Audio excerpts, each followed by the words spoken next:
তো হাজি সাহেব যাইতেছে হজে, আজিও মোটা সোটা এক হাজি।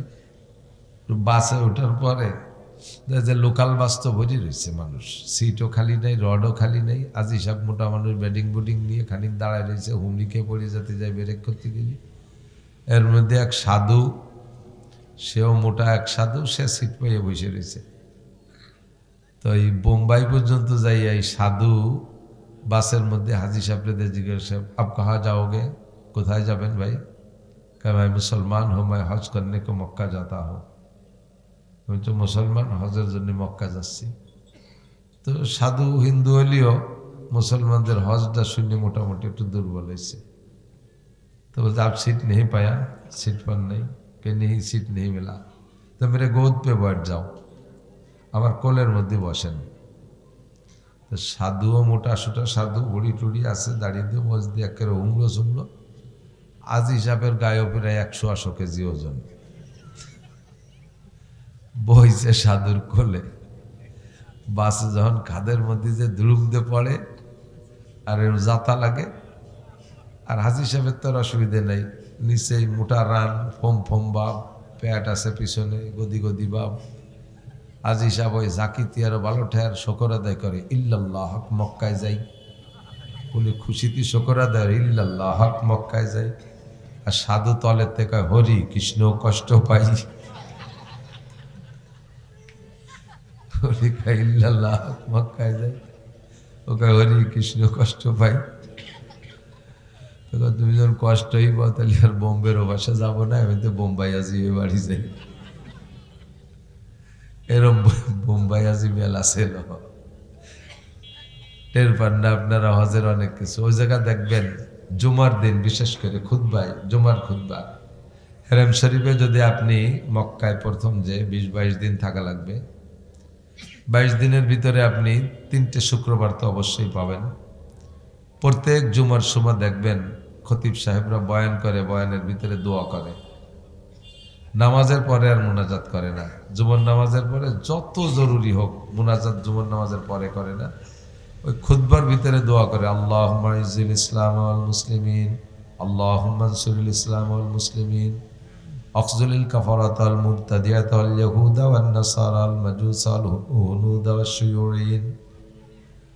এমন করে রব্বানা আতিনা ফিদ দুনিয়া হাসানা, রব্বানা যালামনা আনফুসানা, রব্বানা হাব লানা মিন আজওয়াজিনা, রব্বানা লা তুযিগ কুলুবানা, রব্বানা লা তুআখিদ আলাইনা। এই জাতীয় মোনাজাত যত আছে সব খুতবার মধ্যে বলে, হাত উঠাই না।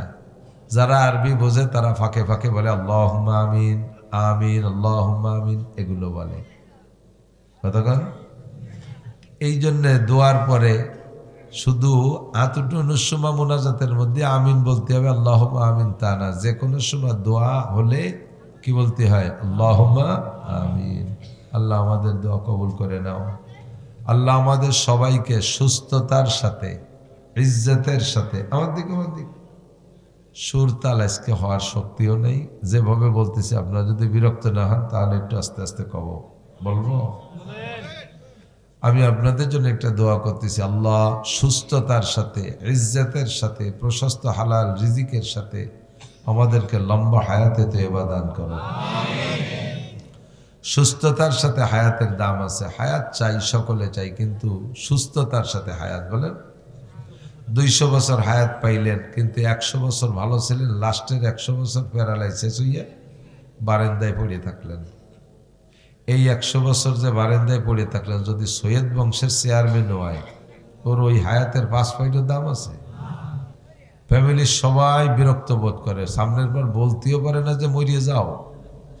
মুরব্বী মানুষ, ওনার কত জায়গা জমি আমরা ব্যবহার করতেছি, উনি আমাদের আব্বা, উনি আমাদের মুরব্বী, কিভাবে কই মরিয়ে যাও, কিন্তু ভিতরে ভিতরে অপেক্ষা করে যে মরে না কে।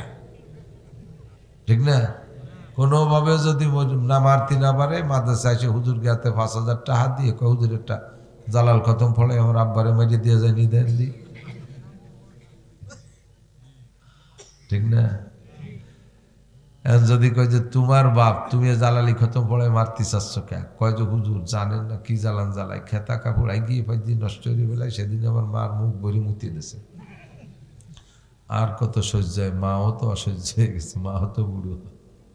তাহলে শেষের এই অসুস্থ 100 বছরের কোনো 5 পয়সার দাম নাই। কাজেই দোয়া করব সুস্থতার সাথে হায়াতের। বলেন যতদিন বাঁচায় রাখো আল্লাহ সুস্থ রাখো, বলি আমিন। আর সুস্থতার ভিতর দিয়ে হায়াত শেষ হয়ে গেলে অল্পের মধ্যে তুমি, আমি যা ইনকাম করেছি জীবনে, তো 2-4 টাকা ইনকাম করেছি, আমার টাকা যেন আমি রোগ ব্যাধি আর অসুখ বিসুখের মাধ্যম দিয়ে খরচ করে না যাই। আমার পয়সা কড়িগুলো যেন সন্তানদের জন্য থেকে যায়। কতক্ষণ এটা হাদিসে আসছে, হাদিসে কুদসি আল্লাহ পাক বলেন ইয়া বানি আদম আনতাজারা ওয়ালাদাকা আগনিয়া খায়রুম মিন আনতাজারাহুম আলাতান ইয়াতাকাফফুনান নাস। এটা হাদিসে কুদসি, নবী পাকের ভাষা, কথা আল্লাহ। আল্লাহ বলেন হে বনি আদম, তুমি তোমার সন্তানদেরকে গরিব রেখে যাওয়ার চাইতে তাদের ধনী রেখে যাওয়া ভালো। তাদেরকে ফতের ফকির বানাইয়া, কেউ নিজে সন্ন্যাসী সাজলে কিছু কামাই করবো না, দুনিয়ার কিছু করবো না, এটা করবো না, ওটা করবো না, সে শেষমেশ কতগুলো হুটোয় চুয়ে গেলে সাল মাইয়া সেগুলো ভাঙ্গা থাল হাতে দিয়ে নামাই দিয়ে গেলে, বাবা দোয়া করলাম তোমরা যেন জীবন বইরে ভিক্ষে করে খাতি পারো, আল্লাহ যেন তোমাদের ভিক্ষের অভাব না রাখে, এ দোয়া করা যাবে না। খায়রুম মিন আনতাজারাহুম আলাতান ইয়াতাকাফফুনান নাস, সন্তানদেরকে অভাবে ভিক্ষাবৃত্তির মধ্যে না রেখে তাদেরকে সম্পদশালী করে রেখে যাওয়াটা বেশি উত্তম। এ ব্যাপারে আমরা সকলেই চেষ্টা করব। বাকি আমার জিন্দেগি ভরে যা কামাই করছি, শেষকালে আল্লাহ তাআলা এমন একটা মরণ ব্যাধি দিলেন, যেই ব্যাধিতে আমার সংসারে সব চুষিয়ে দিয়ে যেতে পারে। জাগা বেচে, নগদ টাকা শেষ, জাগা জমি, ঘর বাড়ি, গরু বাছুর সব শেষ, ঘর বাড়ি বেচে, তারপরে জাগা জমি যাচ্ছে সব বেচে, ট্রিটমেন্ট হয় না। যতক্ষণ মানুষ বেঁচে থাকে ততক্ষণ তো পরিবারের সদস্যরা তারা বাঁচানোর জন্য যথোপযুক্ত চেষ্টা করে কি করে না। তো এমন যেন না হয় যে আমার ইনকামটা আমার পিছনেই খরচ হয়ে যাক। আল্লাহ এতদিন হায়াত দাও, যেই হায়াতটা আমার জিন্দেগিতে মানুষেরও উপকারে আসে, তোমার দিনেরও উপকারে আসে। যে সুবা আমার হায়াতের দ্বারা মানুষের ক্ষতি হবে, তোমার দিনের উপকার না হলেও মানুষের ক্ষতি হবে, পরিবারের সদস্যদের ক্ষতি হবে। আল্লাহ এমন হায়াত আমি চাই না। আমি যেন কাহারও উপরে বোঝা হয়ে না উঠি, আমার পেশাব পায়খানা যেন কাহারও ঘরে ফেলাইয়া সাফ করা না লাগে, আমার যেন মুখে তুলে উঠে খানা খাওয়ানো না লাগে, আমার যেন হাসপাতালে আইসিইউতে লম্বা টাইম রেখে হাজার হাজার লাখ লাখ টাকা খরচ করানো না লাগে। আল্লাহ তুমি এতদিন হায়াত দাও, এভাবে আমাকে হায়াত দাও যে হায়াতটা সুস্থতার সাথে আমি বেঁচে থাকতে পারি, আর হায়াত শেষ হয়ে গেলে অল্পের মধ্যে আমাকে ইমানের সাথে রহমতের কোলে তুলে নিও, বলি আমিন। আপনারা কি এভাবে একমত? সুস্থ আছেন কিন্তু কি বলে, হ্যাঁ সুস্থ আছেন কিন্তু অভাব, চরম অভাব, অভাবের জ্বালায় কি কার কি ধরবেন, মারবেন, খাবেন, চুরি আনবেন, পেঁয়াজ চুরি আনবেন, ধান চুরি আনবেন, পাট চুরি আনবেন, মুরগি চুরি আনবেন, পরের কদু চুরি আনবেন, এই সমস্ত চুরি চুট্টামি পর্যন্ত সুদিয়ে কারবার করা লাগে, মানুষের কাছে ভিক্ষে খয়রাত করা লাগে। এরকম অভাব আল্লাহ দিও না, তুমি প্রশস্ত হালাল রিজিকের সাথে আমাদের লম্বা হায়াত দান করো, বলে না আমিন। সুস্থতাও আছে, হায়াতও আছে, কিন্তু জিন্দেগিতে এমন একটা আকাম করে ফেলাইছেন যে মানুষের সামনে মুখ দেখানো যায় না। রাস্তা দিয়ে হাঁটতে গেলে কয় যে এই যে যাইতেছে সেই নুচ্ছ, এই যে সেই চোর যায়। তাহলে হাটে বাজারে যেখানে যাবেন মানুষ এভাবে খেপাই নিয়ে বেড়াবে, ঠাট্টা করবে, বিদ্রুপ করবে, এরকম হায়াতও চাই না। যতদিন আল্লাহ বাঁচায় রাখে যেন ইজ্জতের সাথে রাখে, বলে না আমিন। সবাই সেভাবে হায়াত চাইবেন। তো দুনিয়ায় শান্তি 2টা জিনিসের নাম। কয়টা জিনিস? আপনারা শান্তি চান তো নাকি এবার আমি সাদিয়ে সুদিয়ে শান্তি চাচ্ছি? সবাই শান্তি চান তো? আপনারা চান না চান, আমি শান্তি চাই। আল্লাহ শান্তি চাইতে শিখাইতেছে। কোরআন শরীফের আয়াত কি? রব্বানা আতিনা ফিদ দুনিয়া হাসানাতাও ওয়া ফিল আখিরাতি হাসানা ওয়া কিনা আযাবান নার। আতিনা ফি দারি দুনিয়ানা হাসান আতিনা ফি দারি উকবানা হাসান। দুনিয়ায়ও শান্তি চাই, আখিরাতেও শান্তি চাই, কোনো জায়গা কান্তি চাই না। শান্তি চান না কান্তি চান? কান্তি চান না শান্তি চান? শান্তি চাবেন। আল্লাহ শিখিয়ে দিয়েছে শান্তি চাইতে, কেন আমি অশান্তি যাব? সারা দুনিয়ায় যত মখলুক আছে সমস্ত মখলুক যারা প্রাণী জগৎ সকলেই খায়। পিপিলিকায়ও খায়। চেই পোকাটা হাতের সিপা চাপায় চুলকনি হলে ওর মধ্যে পোকা হয় না ছোট ছোট, এটাকে চে পোকা বলে। এই চেই পোকাও খায়, সকলেই খায়। তো খাওয়াই কে? আল্লাহ। ওমা মিন দাব্বাতিন ফিল আরদি ইল্লা আলাল্লাহি রিজকুহা। যারা যতটুকু সুখ শান্তিতে আছে, যারা যা খাচ্ছে সব খাবার আসমান থেকে আসে। অফিস সামায় রিজকুকুম ওয়া মা তুআদুন, তোমাদের জন্য সব রিজিক আসমান থেকে যায়। আসমান থেকে যায় কেন? রিজিকের মালিক কে? আল্লাহর অবস্থান কোথায়? আরশে আজিমে। বলেন কোথায়? কখনো বলবেন না আল্লাহ সব জায়গা আছে। আল্লাহ সব জায়গা আছে কথা বললে আল্লাহকে পায়খানার মধ্যে থাকানো লাগে। সব জায়গার মধ্যে পায়খানা এক জায়গা না, তাহলে সব জায়গা আছে তার মানে কেলা পায়খানার মধ্যে আছে। সব জায়গার এক জায়গা বেশ্যাখানা না, দুনিয়ার সব জায়গার এক জায়গা কি বেশ্যাখানা আল্লাহর জায়গা না? তাহলে সব জায়গা আল্লাহ আছে মানে বেশ্যাখানায় আল্লাহ আছে। মদের আড্ডাও কি দুনিয়ার জায়গা কি না? সব জায়গা আছে মানে আল্লাহ মদের আড্ডায়ও আছে, তাই নাকি? বাউল গান ফাউল গান গে আড্ডার মধ্যে আল্লাহ তাই। জারি যাত্রা, করসা, গাজীর গান, গুণযাত্রা, মমতাজ মনির খান আলমগীরের গানের আড্ডা, তারপরে ওই যে লালন শাহর গানের আড্ডা, এই সমস্ত আজে বাজে ভণ্ডকে আড্ডার মধ্যে আল্লাহ থাকে নাকি? আল্লাহর ক্ষমতা সব জায়গা বিরাজমান, এ কথা বলতে হবে। তবে আল্লাহ নিজেই বলেন আমি আরশে আজিমে থাকি। আল্লাহর অবস্থান কোথায়? আরশে আজিমে। তা আরশ কি মাটির নিচে না উপরে? আর রুজির মালিক কে? তাহলে রুজি আসলে কোত্থেকে আসবে? উপর থেকেই আসবে। কোত্থেকে? অফিস সামায় রিজকুকুম ওয়া মা তুআদুন, তোমাদের জন্য যা ওয়াদা করা হয়েছে আর তোমাদের জন্য রিজিকের ব্যবস্থা আসমান থেকে আসে। মা মিন দাব্বাতিন ফিল আরদি ইল্লা আলাল্লাহি রিজকুহা। এত ভালো করে বুঝে নেন, আমার কষ্ট হইলেও আপনারা একটু খেয়াল করেন। মা মিন দাব্বাতিন ফিল আরদ, জমিনের উপর দিয়ে যারা হাঁটাচলা করে এমন কেউ নাই যে রিজকুহা আলাল্লাহ, তার রিজিকের জিম্মা আল্লাহর উপরে। আল্লাহর উপরে সকলের রিজিকের জিম্মা। কথা বলেন ঠিক না? বিশ্বাস হয়? কথা কন না কেন? সত্যি। আমার যে কটা ছেলে মেয়ে হয়েছে একে খাওয়ায় কেডা? আর যে কটা অতি দেন নাই তারাও যদি হতো তাকেও খাওয়াতো কেডা?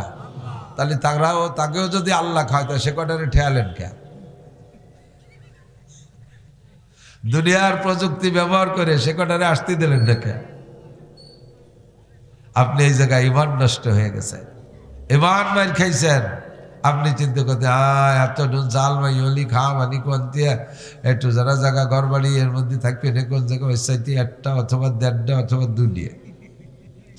দেড়টা মানে একটা হওয়ার সময় ঠ্যাং একখান হইনি, হাত একখান হইনি, চোখ একটা কানা, কান একখান ভাজা ভিটের মতো কুড়া মোড়া হয়ে রয়েছে, গড়ে আইতকোন আর একটা পুরোপুরি, এই যে দেড়টা। কেন আপনার এত বুদ্ধি দিতে এত বুদ্ধিমানতি হয়েছে কেনা? আপনি খাওয়ান না আল্লাহ খাওয়ায়। আল্লাহ কয় নাহনু নারযুকুকুম, কোরআন শরীফের আয়াত, নাহনু নারযুকুকুম, তোমাদের রুজি আমি দেই। নাহনু নারযুকুকুম ওয়া ইয়্যাহুম, আর যারা পরবর্তীতে আসবে তাদের রুজিও কার হাতে? মুরব্বীরা সাক্ষী দেন, আমার চেয়ে বয়স বেশি যারা এবং আমার সমসাথী যারা, আমার বয়স 56-57 হতে যাচ্ছে। বাংলাদেশ স্বাধীনের 69-এ আমার জন্ম, তারপরে যে কয়দিন হয়েছে আর কি। তো স্বাধীনের পরে 2-3 বছর পরেতেই তো একটু অভাব অনটন ভালো মন্দ বোঝা শিখছি। আর অভাবের সময় যেগুলো দেখছি সেইগুলো মনে থাকে বেশি, সুখের সময় যা দেখা হয় অতটা মনে থাকে না। কথা কন? কষ্টের কথা বেশি মনে থাকে। কষ্ট খুব দেখেছি, অভাব খুব দেখেছি। বাংলাদেশ স্বাধীন হয়েছে 7.5 কোটি মানুষ নিয়ে, তাই তো? বঙ্গবন্ধুর বক্তব্য ছিল কি যে আমি 7.5 কোটি মানুষ নিয়ে বাংলাদেশ স্বাধীন করলাম, আর বিদেশেতে 7.5 কোটি কম্বল আনলাম, নেতাকে কলাম যে তোরা ভাগ করে দিয়ে টিয়ে, তো আমিও একটা 7.5 কোটির মধ্যে, তো আমিও একজন, আমিও তো একটা পাবো, তো আমার কম্বলটা কো? উনি বলে একটা ভাগে পাইনি। পরে উনি বললেন যে সবাই সোনার খনি পায় আর আমি সোরের খনি পাইছি। তো 7.5 কোটি বাঙালি নিয়ে বাংলাদেশ স্বাধীন হয়েছে। ভূখণ্ড কিন্তু এইটুকুই ছিল। কতক্ষণ? এই 52,000 বর্গ কিলোমিটার না, বর্গ মাইল, 52,000 বর্গ মাইল জায়গায় বাংলাদেশ স্বাধীন সেই সময়। তো মানুষ ছিল 7.5 কোটি, চাষি জমি ছিল বেশি, চাষি জমি বেশি ছিল। এখন 19 কোটি 20 কোটি মানুষ হয়েছে। বহু মানুষ চাষি জমির ভিতর দিয়ে বাড়ি ঘর বানায় টানে চাষি জমিরে খাটো করে ফেলাইছে, ঠিক না? তাহলে চাষি জমি বেশি ছিল, মানুষ ছিল 7.5 কোটি। ছাতু খাইছি, আটার যাও খাইছি, রাস্তার পাশেতে বুনো কচুর মুহি উঠোই নিয়ে তেঁতুল দিয়ে খাটা রান দিয়ে চুমুক দিয়ে খাইছি। মুরব্বীরা কন খাইছেন না? আটার যাও খান নাই? আটাশ যাও খাইছেন। আমার নানি আটাশ যাও রান দিয়ে মামারা ডাঙ্গায় গেছে, চকে গেছে, আপনাকে তো ডাঙ্গা কয় না, চক কয়, চকে গেছে। আমি মামা বাড়ি সে সময় ছোটোবেলায়, তো ওই মামারা সকালবেলা এসে তাড়াতাড়ি খাবে বিদায়, আমার নানি করছে কি কলার পাতা কাটিয়া উঠোনে বিছাইয়া এই আটাশ যাও ডাইলি দিয়েছে কলার পাতা, যাতে তাড়াতাড়ি জুড়ে যাবে, ওরা এসে খাবে। এর মধ্যে গুয়ালিতে আইডিয়াটা ছুটি আইছে, সব কলার পাতায় মাথায় মাথায় কামড় দিয়ে দিয়েছে, দৌড় বইরে উঠোন গোবর নেপার মতো নেপা হয়ে গেছে। সকালে আটাশ যাও শেষ, কেউ আর খাতি পারিনি। এই আটাশ যাও যেমন খাইতাম ওইরকম নিচে দিয়ে বেরোয় যেত, পেটে শক্ত হওয়ার সময় পাত না, ঠিক না? আর এখন বাংলাদেশ 7.5 কোটি না, এখন বাংলাদেশ হয়ে গেছে রোহিঙ্গা মহিঙ্গা জড়ায় 20 কোটির বাংলাদেশ। ভূখণ্ড ছোট হয়ে গেছে, চাষি জমি কমিয়ে গেছে, এই দিক দিয়ে করছি ভূখণ্ড খাটো। তবে এখন আল্লাহর ফজলে সে আটাশ যাও কি কেউ খান? আশা করি খায় না, কেউ খায় না, ঠিক না? সে ঢ্যাপের খই কেউ খায় না। চীনের চাউল, চীনের চাউলই খুঁজে পাই না। আমি অনেকদিন খুঁজতেছি চীনের চাউল, একটু পায়েস খাবো, তা খুঁজেই পাচ্ছি না। বাংলাদেশে চীনে মরহুম হয়ে গেছে, তালাশ করলে খুঁজে পাওয়া যায় না, ঠিক না? পান্তা ভাত, এত সাইডে ভাতের ভিতরে এক মুঠ ভাতের ভাত, এক বল এক ডিশ পানির ভিতরে কাঁচামরিচ আর পেঁয়াজ দিয়ে মাখাই নিয়ে টক টক হইলে চুমুক দেখাইয়ে সকালবেলা মাঠে চলে গেছেন কাজ করতে। কতক্ষণ? দিনের বেলা একখান টোস্ট বিস্কুট খাওয়ার মতো পয়সাও ছিল না, ব্যবস্থাও ছিল না। ওই পেট তৈ তৈ করে অবস্থায় দুপুরবেলা এসে 4টে ভাত খাইছেন, ঠিক না? আর এখন পান্তা ভাত ফকিরে দিলেও খায় না। আমার বাড়ি 4টে গরু আছে, যদি কোনোদিন পান্তা ভাত একটু বাসি বেশি হয়ে যায়, ওকে দিলে এক চুমুক খাইয়া গ্যাড় গ্যাড় করে ডেক ছাড়ে। আর কাকি একটা সিট থাকলে তাড়াতাড়ি নিয়ে আসেন। আর ভাবছি আমাকে ওই এলাকায় যে এক ফকির ভিক্ষে করে, বুড়ো এক ফকির, আমি নিজেই জিজ্ঞেস করছি যে এই যে ফকির প্রত্যেক দিন চাউল কালেকশন করে আইনা আর এক দোকানে বেশি বেলায়।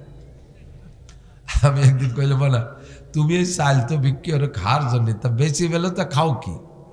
তখন মনে হয় 12 ভেজাইলে চাল খাওয়া যায় না। তুমি কি খাও? আমি পাকিস্তানি বাসমতি খাই। ফকির ভিক্ষে করে সেও পাকিস্তানি বাসমতি খায়, তাহলে মিয়া হাসি উড়াই দিয়েন না। তা 20 কোটি মানুষ, ভূখণ্ড ছোট হয়ে গেল, চাষি জমি, তারপরও ফকিরি বাসমতি খায়, গরুতি পান্তা ভাত খাইয়ে ঘ্যাড় ঘ্যাড় করে ডেক ছাড়ে, তারও গ্যাস হয়। সাধারণ গরিব চাউল কেউই খায় না এখন, ঠিক না? তাহলে বোঝা যায় যে রিজিকের মালিক কে? আল্লাহ। তাহলে আমি আপনি কেন প্রোডাকশন কমাই দিলাম? ছেলে হোক মেয়ে হোক, একটা অথবা 2টা, এই জায়গা কেন হাত দিলেন? এই জায়গা কেন হাত দিলেন? নবী পাক বলেন, তাজাওয়াজুল ওয়াদুদ আল ওয়ালুদ ফা ইন্নী মুকাসিরুম বিকুমুল উমাম।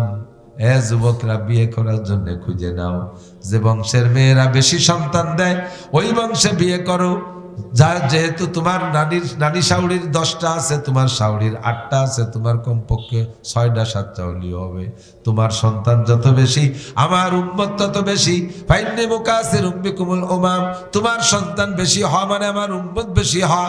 আর আমার উম্মত বেশি হলে আমি হাসরের মাঠে আল্লাহ পাকের সামনে গর্বের সাথে উঠব। আল্লাহ আদম থেকে ঈসা পর্যন্ত সব নবী মিলে যে কয়জন উম্মত আনছে, আমি একা তার চেয়ে বেশি আনছি। আর আমি উম্মত তো নিজে বানাতে পারবো না, তোমরা ছেলে মেয়ে বাড়াই বাড়াই উম্মত বাড়াবা। যারা সন্তান বেশি জন্ম দিবা, আমি কিয়ামতের ময়দানে আমার সাপোর্ট পাওয়ার কারণে, ভোটার বাড়ানোর কারণে আমি তার জন্য সুপারিশ করব। আগে জিজ্ঞেস করলে মুরব্বীকে, আপনার কাছে জিজ্ঞেস, চাচা আপনার ছেলে মেয়ে কয়টা? মুরব্বী বুড়ো যারা আছে, আল্লাহর মাল আল্লাহ 12টা দিছে। হাসিয়ে চাঁদরা উড়ো দিয়ে দিনই এসে গেছে ঠিকই, আমরাই তো 11 ভাই বোন। আমি আমার মার 8 নম্বর সন্তান, আমার মা বেঁচে আছে। তা আমরা 11 ভাই বোন। আব্বার কাছে জিজ্ঞেস করতো, ছোটবেলায় শুনছি তো মুরব্বীরা জিজ্ঞাসা, আব্দুল গনি তোমার ছেলে মেয়ে কয়টা? আল্লাহর মাল আল্লাহ 11টা দিছে। আর এদানিং কালে ছেলেমেয়েকে বিয়ে দেওয়ার পরে 3-4-5 বছরের মধ্যে কিছু নাই। ওরে জিজ্ঞেস করবে, হ্যাঁ জামাল, তোরে বিয়ে দিলাম 5-6 বছর, তোর সাথে গেলাম না বরযাত্রী? তোর শ্বশুর বাড়ি কয় সালে? 16 সালে বিয়ে আনলি না তুই? জি কাকা 16 সালে। তো এই 7-8 বছর হয়ে গেল, ছেলে মেয়ে তো হাতে করছে, কিছু দেই নে। কাকা এখনো নেই। ওর আব্বারে আল্লাহ দে তো, আর ও নিজেই নেয়। ওর আব্বার কাছে জিজ্ঞেস করলে কি বলতো? আল্লাহর মার আল্লাহ 12টা দিছে। আর ওর কাছে জিজ্ঞেস করছে, ও কয় এখনো নেই। ওরে আল্লাহ দেন, ও নিজেই নেয়। কথা কন ঠিক না? তুমি নিজে নেয়ার ইচ্ছার পর রইছ বিদায়, আপাতত 6-7 বছর পর্যন্ত ফুর্তি করে বেড়াচ্ছ, নিচ্ছ না। এরপরে যখন নেয়ার নিয়ত করবা, তখন দরজা কিন্তু তার হাতে, দরজার চাবি তার হাতে। বন্ধ করে দেবে তো আর খুলতে পারবা না। আশরাফ আলী থানভী রহমতুল্লাহ আলাইহি এক মাজজুব পাগল ছিল। এক মাজজুব পাগল থাকে না, পীর সাহেবকে কিছু খাস মুরিদ থাকে, একটু অতিরিক্ত পাগলামি করে, তার জন্য কোনো টাইম টেবিল নেই। তো থানভী রহমতুল্লাহ রাত জাগে ইবাদত করতেন বিদায় দুপুরে খানা খেয়ে একটু ঘুমাইতেন, এরকম আরবিতে কয়লুলা। তো দরজা বন্ধ করিয়া হুজুর ঘুমাইছে, আর হুজুরের খাদেমরে দরজায় বসায় রাখছে যে কেউ এসে ডাকলি বলবি যে আসরের সময় দেখা হবে, এখন হুজুর ঘুমাইছে। তো ভিতর দিয়া খিল দিয়ে ওই দারোয়ান পাহারা দিচ্ছে, আর এর মধ্যে ওই মাজজুব থানবী ঘুমাচ্ছেন। তো মাজজুব আইসা বাইরের থেকে ডাকতেছে, মাই মাজজুব আ গিয়া হো, মাই মাজজুব আ গিয়া হো, দরজা খোলো, দরজা খোলো। ভিতর থেকে আবি খোলনা নেই হ্যাঁ, এখন খোলা হবে না, আসরকে বাদ দরজা খোলনা হয়, আসরের পরে খুলবো। এই 3-4 বার করার পরে তো দরজা ভিতর দিয়ে আটকানো, আর মাজজুব করছে কি বাইর দিয়ে শিকল আটকাই দিছে, বাইর দিয়ে শিকল আটকাই দিছে। তো বলতেছে उधर वो दर न खोलेंगे इधर ये दर न छोड़ेंगे, उधर वो दर न खोलेंगे इधर ये दर न छोड़ेंगे, कभी हुकूमत है कभी तेरी हुकूमत है कभी मेरी। আচ্ছা ঠিক আছে মিয়া, ওই পাশটা দরজা বন্ধ করে দিয়েছ, আমি এটাতে সিএল আটকাই দিছি, এখন মাত্র বাড়ি তোমার হাতে, একটু পরে আমার ভাই ধরা লাগবে না। যখন দুইজনে উঠে বাইরে পেশাব পায়খানা করতে যাবা, পেশাব পায়খানা তো সে সময় ভিতরে থাকতো না, বাইরে থাকতো, সে সময় আমারে পায় ধরা লাগবে না, আমি সে সময় সিএল আটকাই দিয়ে বসে থাকলাম, খুলবো না। থানবী রহমতুল্লাহ আলাইহি কেবল ঘুম আইছে, ওর এই কিস্সা শুনছে, শুনে কয় তাড়াতাড়ি খুলিয়ে দে, পাগলকে সাথে কোনো পীরগিরি চলে না।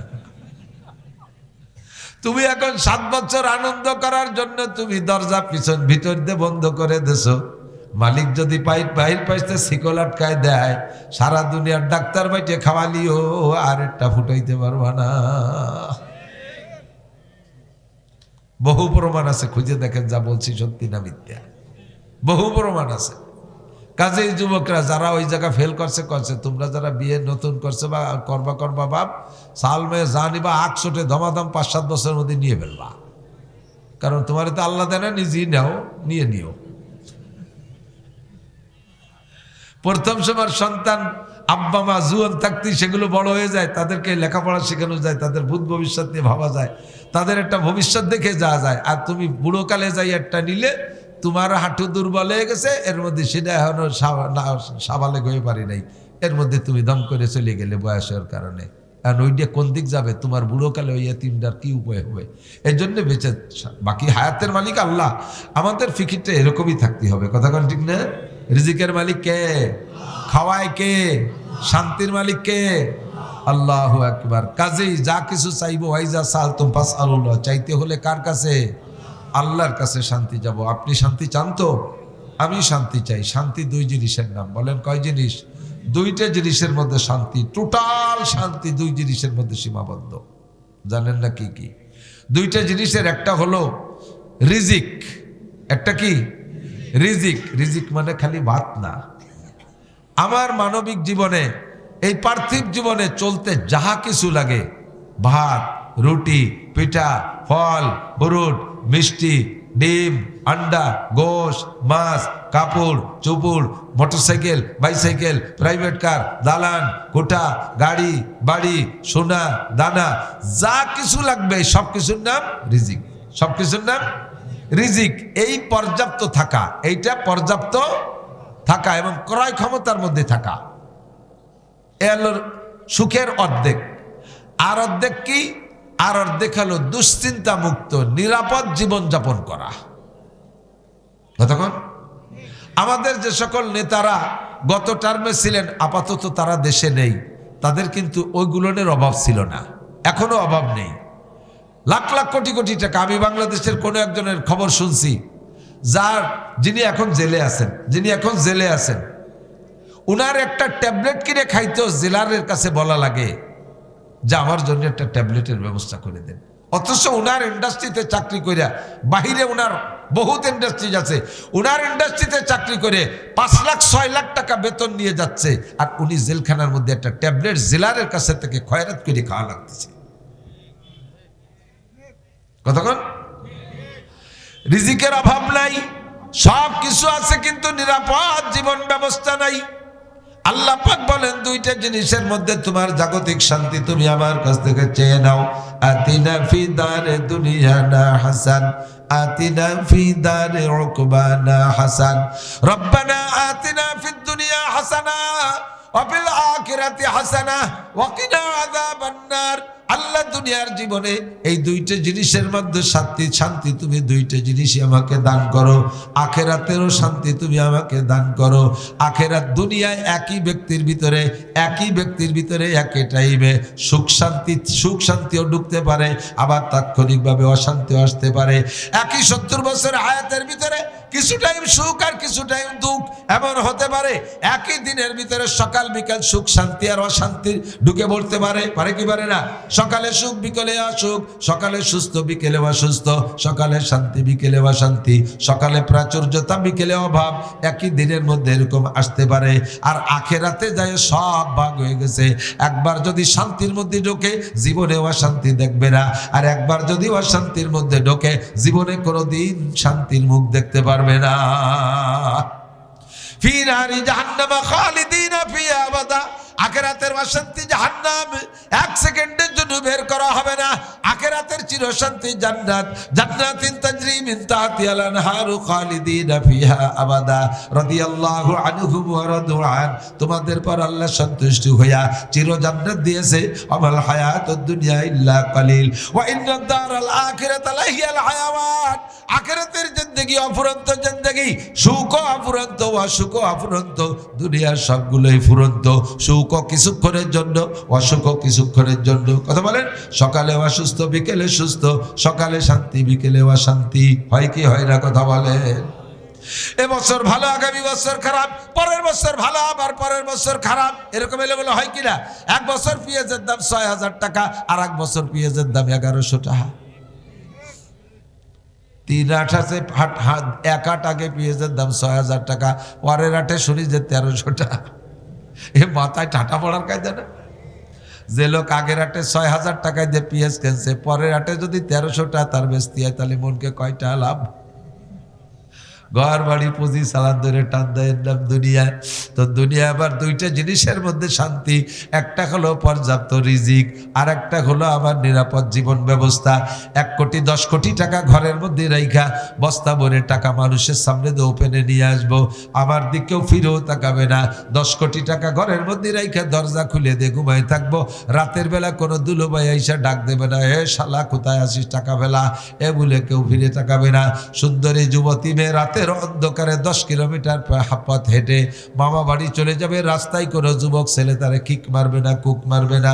নিরাপদে জীবন ব্যবস্থা, কোর্ট কাছারি আদালত ফৌজদারি কিছু আপনাকে ধাওয়া দাবল করবে না, পুলিশরা আবার কুবরা আপনাকে তাড়া করবে না, আপনার নামে কোনো মানি মামলা হবে না, নিরাপদে আরামে বসবাস করবেন। এর নাম হলো শান্তি। কতক্ষণ? টাকা পয়সা ধন দৌলত সব আছে, কিন্তু একজন নেতাও দেশে নাই, একজন নেতাও দেশে নাই। তাদের বিল্ডিংয়ে অন্য লোক বসবাস করে, তাদের ইন্ডাস্ট্রিতে অন্য লোক ইনকাম করে খেয়ে যাচ্ছে। তারা কোন দেশে যে কোথায় যে হিজরত করে কোন আগানে বাগানে মশার কামড় খাচ্ছে আল্লাহ জানে। রিজিকের অভাব নাই, কিন্তু বসবাসের জীবনযাপনের শান্তি নাই।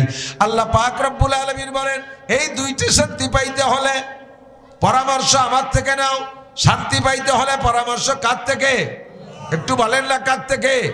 আমার ধলা হুজুরে ভোট দিয়েও শান্তি পাওয়া যাবে না, কালা হুজুরে ভোট দিয়েও শান্তি পাওয়া যাবে না। অথচ আমরা শান্তি খুঁজি নেতাদের পিছনে। নির্বাচনের সময় আসলে 90% পাবলিক স্লোগানে যখন মিছিলে যখন বের হয়, 90% পাবলিক মুশরিক হইয়া যায়। স্লোগানে কি বলে? কাশের কি বক্তব্য দেয়? বোতল বাইরে দিলে ভোট, শান্তি পাবে দেশের লোক। কয় কি কয় না? বোতল ভাইকে দিলে ভোট, শান্তি পাবে দেশের লোক। কই যে বোতল বাইরে ভোট দিলাম, তোমার সেই বোতল ভাই তো মহা অশান্তিতে। বোতল ভাই নিজেই জেলখানায়। বোতল ভাইরা কত বোতল ভাই, কেউ মুহাজিরে ইন্ডিয়া হিজরত করে চলে গেছে, কেউ মুহাজিরে দুবাই, কেউ মুহাজিরে লন্ডন, কেউ মুহাজিরে আমেরিকা। যারে ভোট দিলাম শান্তির লোভে, সে নিজেই মহা অশান্তিতে। কাজেই সে আমারে সুখ শান্তি দেওয়ার কোনো ক্ষমতা রাখে? জোরে বলেন, রাখে? আমার আল্লাহর কোনো জায়গায় হিজরত করে চলে যাওয়া লাগে? আমার আল্লাহর কি নির্বাচন ছাড়িয়ে দেওয়ার একদিক চলে যাওয়া লাগে?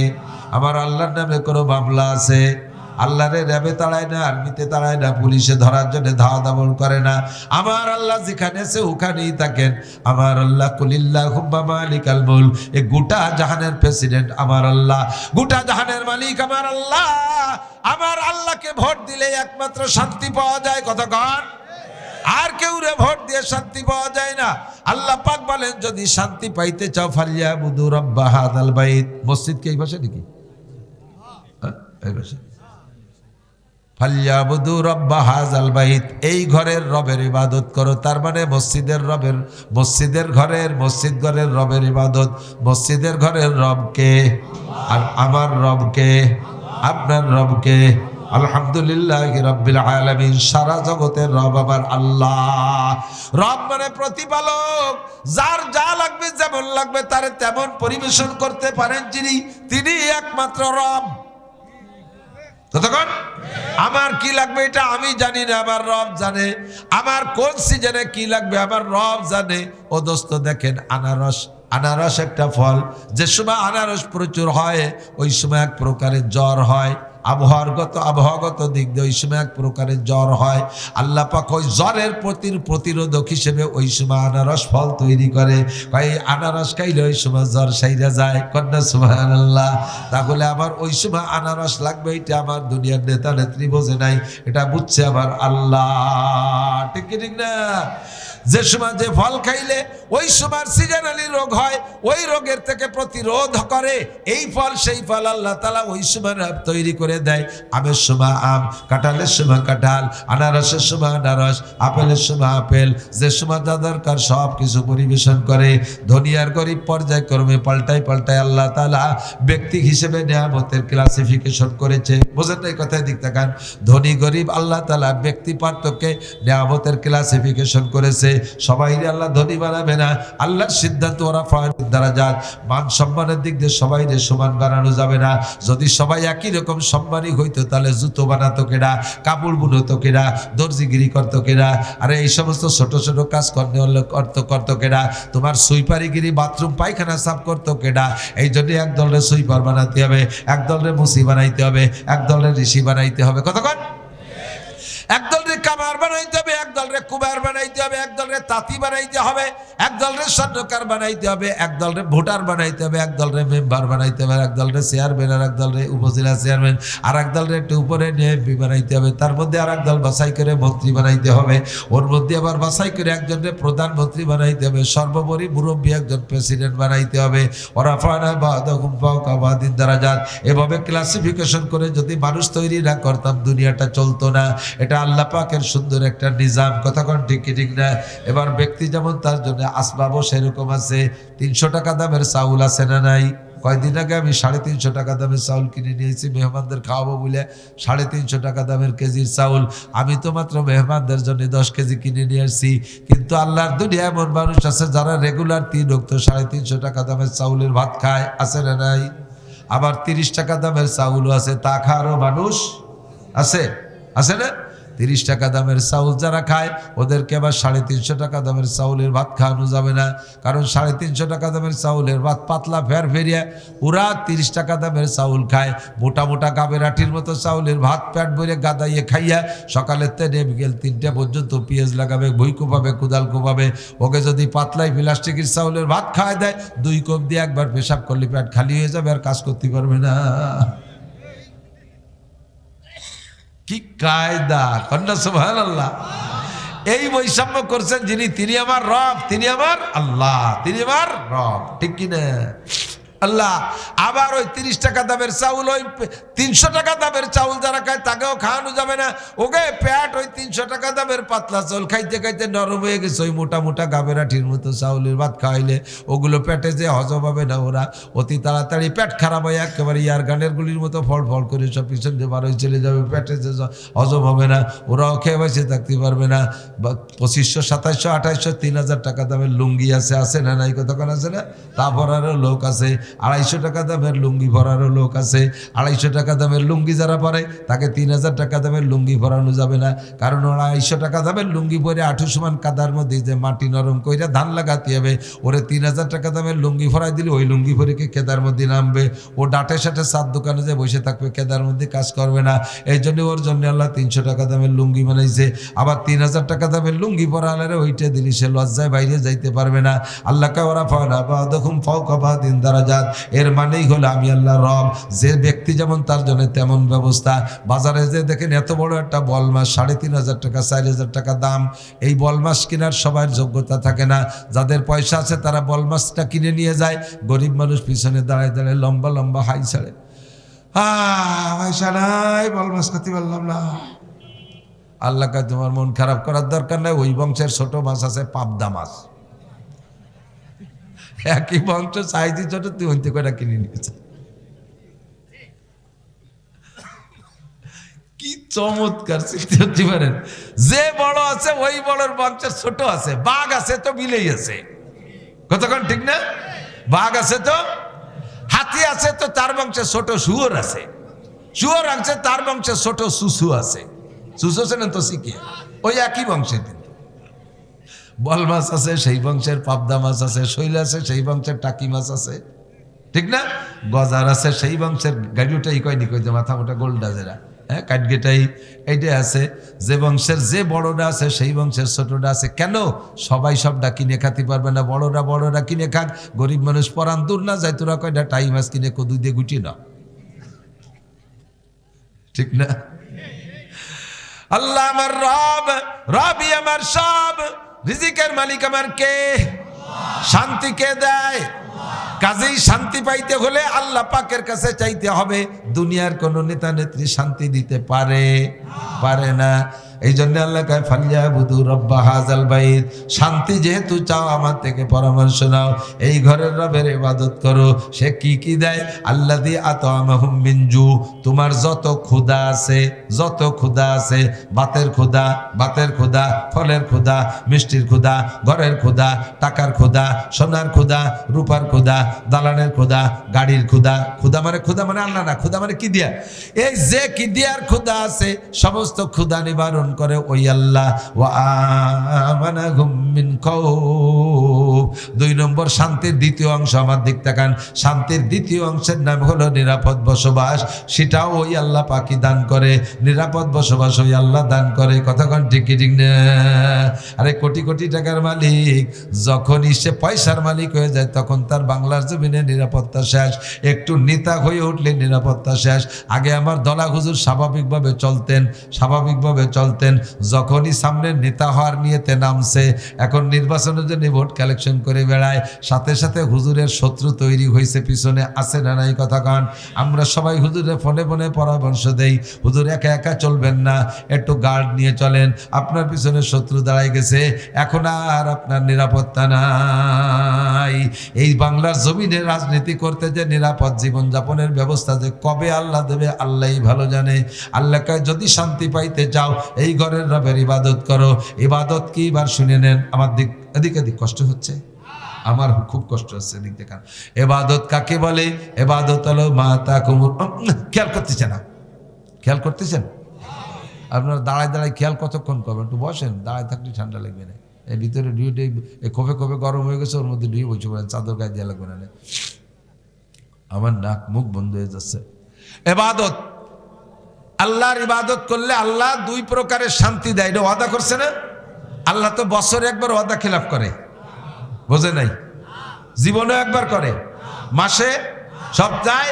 ইন্নাল্লাহা লা ইউখলিফুল মিআদ, বলেন ইন্নাল্লাহা লা ইউখলিফুল মিআদ। আমার আল্লাহ কখনো ওয়াদা খিলাফ করে না, আমার আল্লাহ অঙ্গীকার ভঙ্গ করে না।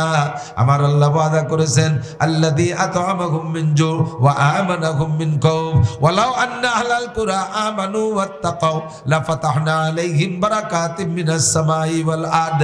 তুমি ইমানদার হও, তুমি মুত্তাকিন হও, তুমি ইমানদার হও, তুমি মুত্তাকিন হও, তুমি পরহেজগার হও, তাহলে আমি আল্লাহ আসমান থেকে রহমত আর জমিন থেকে বরকতের সব দরজা খুলে দেব।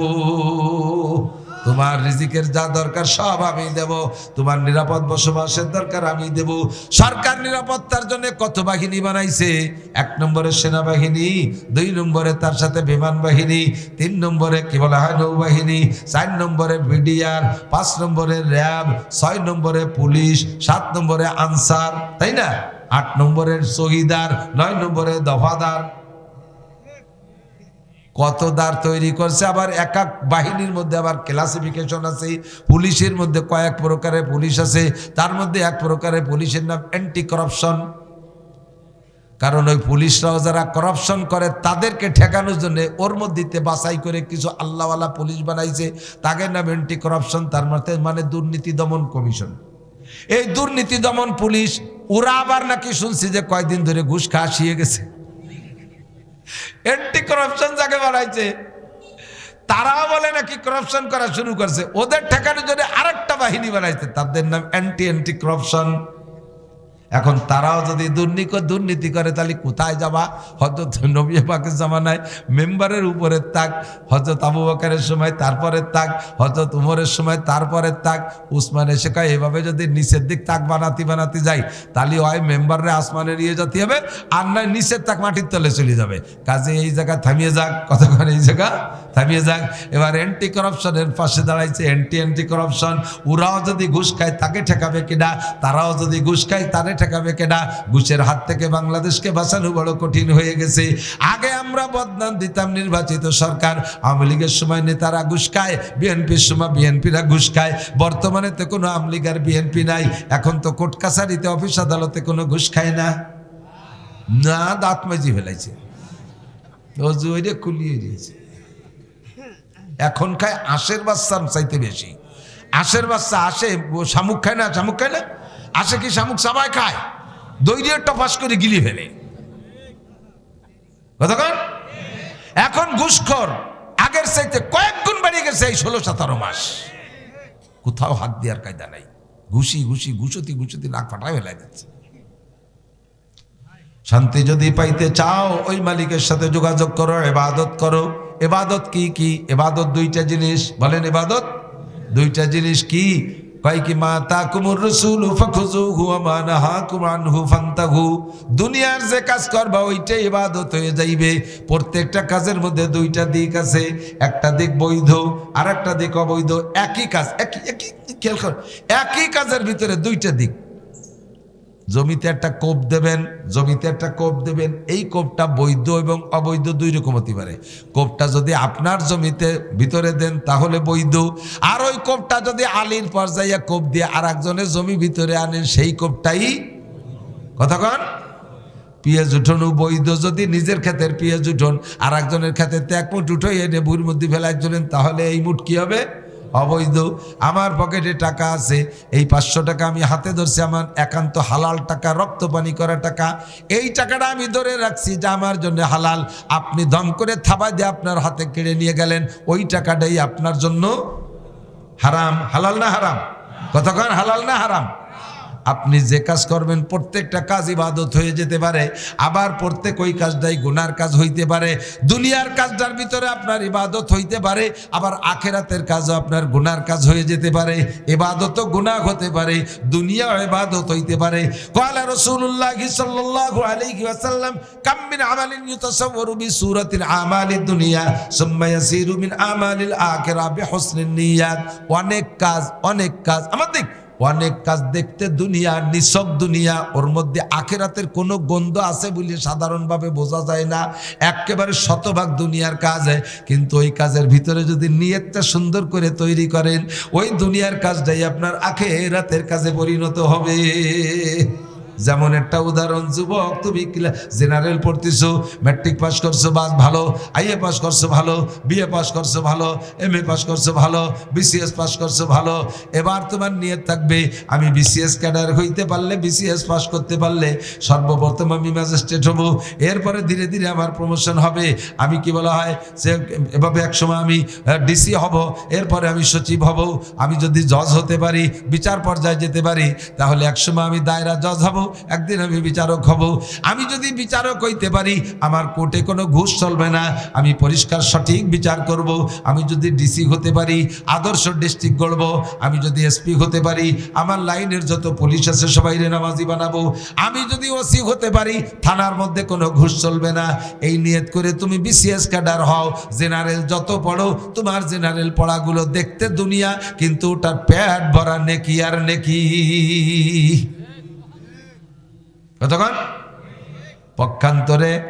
পক্ষান্তরে যদি তুমি আখেরাত করো, কিন্তু ওইটা আল্লাহর হুকুম আর নবীর তরিকায় মেলে না, তাহলে ওই আখেরাতের কাজটা গুনার কাজে পরিণত হয়ে যাবে, ওটা ইবাদত হবে না। হুজুর বলেন, ওয়াকাম মিন আমালিন ইউতাসাওয়ারু বিসূরাতিল আমালিল আখিরা সুম্মা ইয়াসিরু মিন আমালিদ দুনিয়া বিসুইন নিয়াত। আবার অনেক কাজ আছে, এদিকে অনেক কাজ আছে দেখতে মনে হবে সম্পূর্ণ ইবাদত ছাড়া এই জায়গা অন্য কোনো কিছুই নাই, অথচ সেইটার থেকে তুমি একটা নেকিও পাবা না। মসজিদ বানানোর চাইতে ভালো কাজ হয়? কথা কান, মসজিদ বানানোর চেয়ে ভালো কাজ হয় না, কিন্তু মসজিদটা বানাইয়া নিজেকে কয় বা বেটার নাম দিয়ে একটা নেম প্লেট লিখে টানাই দিছো, সাইনবোর্ডও লিখে দিছো। মাদ্রাসা করছো, ভালো কাজ, এটা সম্পূর্ণ আখিরাতের কাজ, কিন্তু নিজের নাম লিখে দিছো, অমক মোল্লা মাদ্রাসা, অমক ভুইয়া মাদ্রাসা, অমক শিখদের মাদ্রাসা, অমক মোল্লা মাদ্রাসা। এই মাদ্রাসার থেকে অন্য মানুষ পড়ে নেকি কামাই করে ভেসতে যাবে, তুমি খালি হাতে আখিরাতে উঠবা। কথা কি বুঝতে পারছি? তাহলে ইবাদত কাকে বলে? ইবাদত হলো দুই ভাগ। আল্লাহর হুকুম আর নবীর তরিকায় যাহা করব তাহা ইবাদত, হোক সেটা দুনিয়া। আর আল্লাহর হুকুম আর নবীর তরিকায় মেলবে না, ওইটা যদি দেখতে ইবাদত মনে হয়, ওইটা ইবাদত না। এই ছেলে, তুমি আলেম হচ্ছ কেন? মৌলানা মাদ্রাসা পড়ছো কেন? আমি হাফেজ হব, মৌলানা হব, মুফতি হব, এরপরে আজহারি হব, এরপরে বাজারি হব, এরপরে মাদানি হব, এলাকায় আসব, আমি বক্তা হব, দেশের মানুষ আমার 4-500 পুলিশ নিয়ে প্রোটোকল দিয়ে নিয়ে আসবে, আমার 2 কেন হেলিকপ্টারে নিয়ে আগায় নিয়ে আসতে হবে, এভাবে ইত্যাদি ইত্যাদিতে আমি এক মাহফিলে 3 লাখ 4 লাখ টাকা কামাই করব, সেই জন্য আলেম হচ্ছি। তুমি আলেমও হবা, হুজুরও হবা, হেলিকপ্টারও পাবা, প্রোটোকলও পাবা, লাখ লাখ টাকাও পাবা, তোমার কথার দ্বারা মানুষ হিদায়ত পেয়ে ভেসতে চলে যাবে, তুমি খালি হাতে ফাঁসা থাবড়াতে দুজকে যাবা।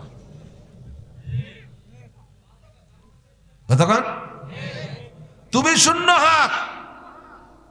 রমজান মাসের রোজা রাখা নফল না ফরজ? রমজানের রোজা নফল না ফরজ? 30 দিন রোজা রাখছেন, এবার ঈদের দিন সবাই খায়, ঈদের দিন সবাই খায় না? আপনি খালি সেহরি খাইয়া রোজা রয়েছেন, ঈদের দিন আপনি খাচ্ছেন না কিছু, ঈদের দিনও রোজা রয়েছেন, সবাই খাচ্ছে, আনন্দ ফুর্তি করতেছে। আপনি ইফতারির সময় বড় খানসা ভরে 20 প্রকার ইফতারি নিয়ে আগের থেকে বসে তসবিহ তাহলিল করে ব্যাগটাই বুকটাইয়ে আজান দেবে 5-7 মিনিট আগে মোনাজাত তুলছেন, আল্লাহ আজকে আমি আর তুমি ছাড়া জায়গা কেউ নেই। দেখো সারা দুনিয়ার সব মানুষ কিভাবে খাইয়ে আইডির মতো হুক্কা মারি বেড়াচ্ছে। আমি আজও রোজা, নফসরে আমি দমন করছি, আজকেও সাইজ করে দিছি আমার নফসকে, আমি আজও রোজা।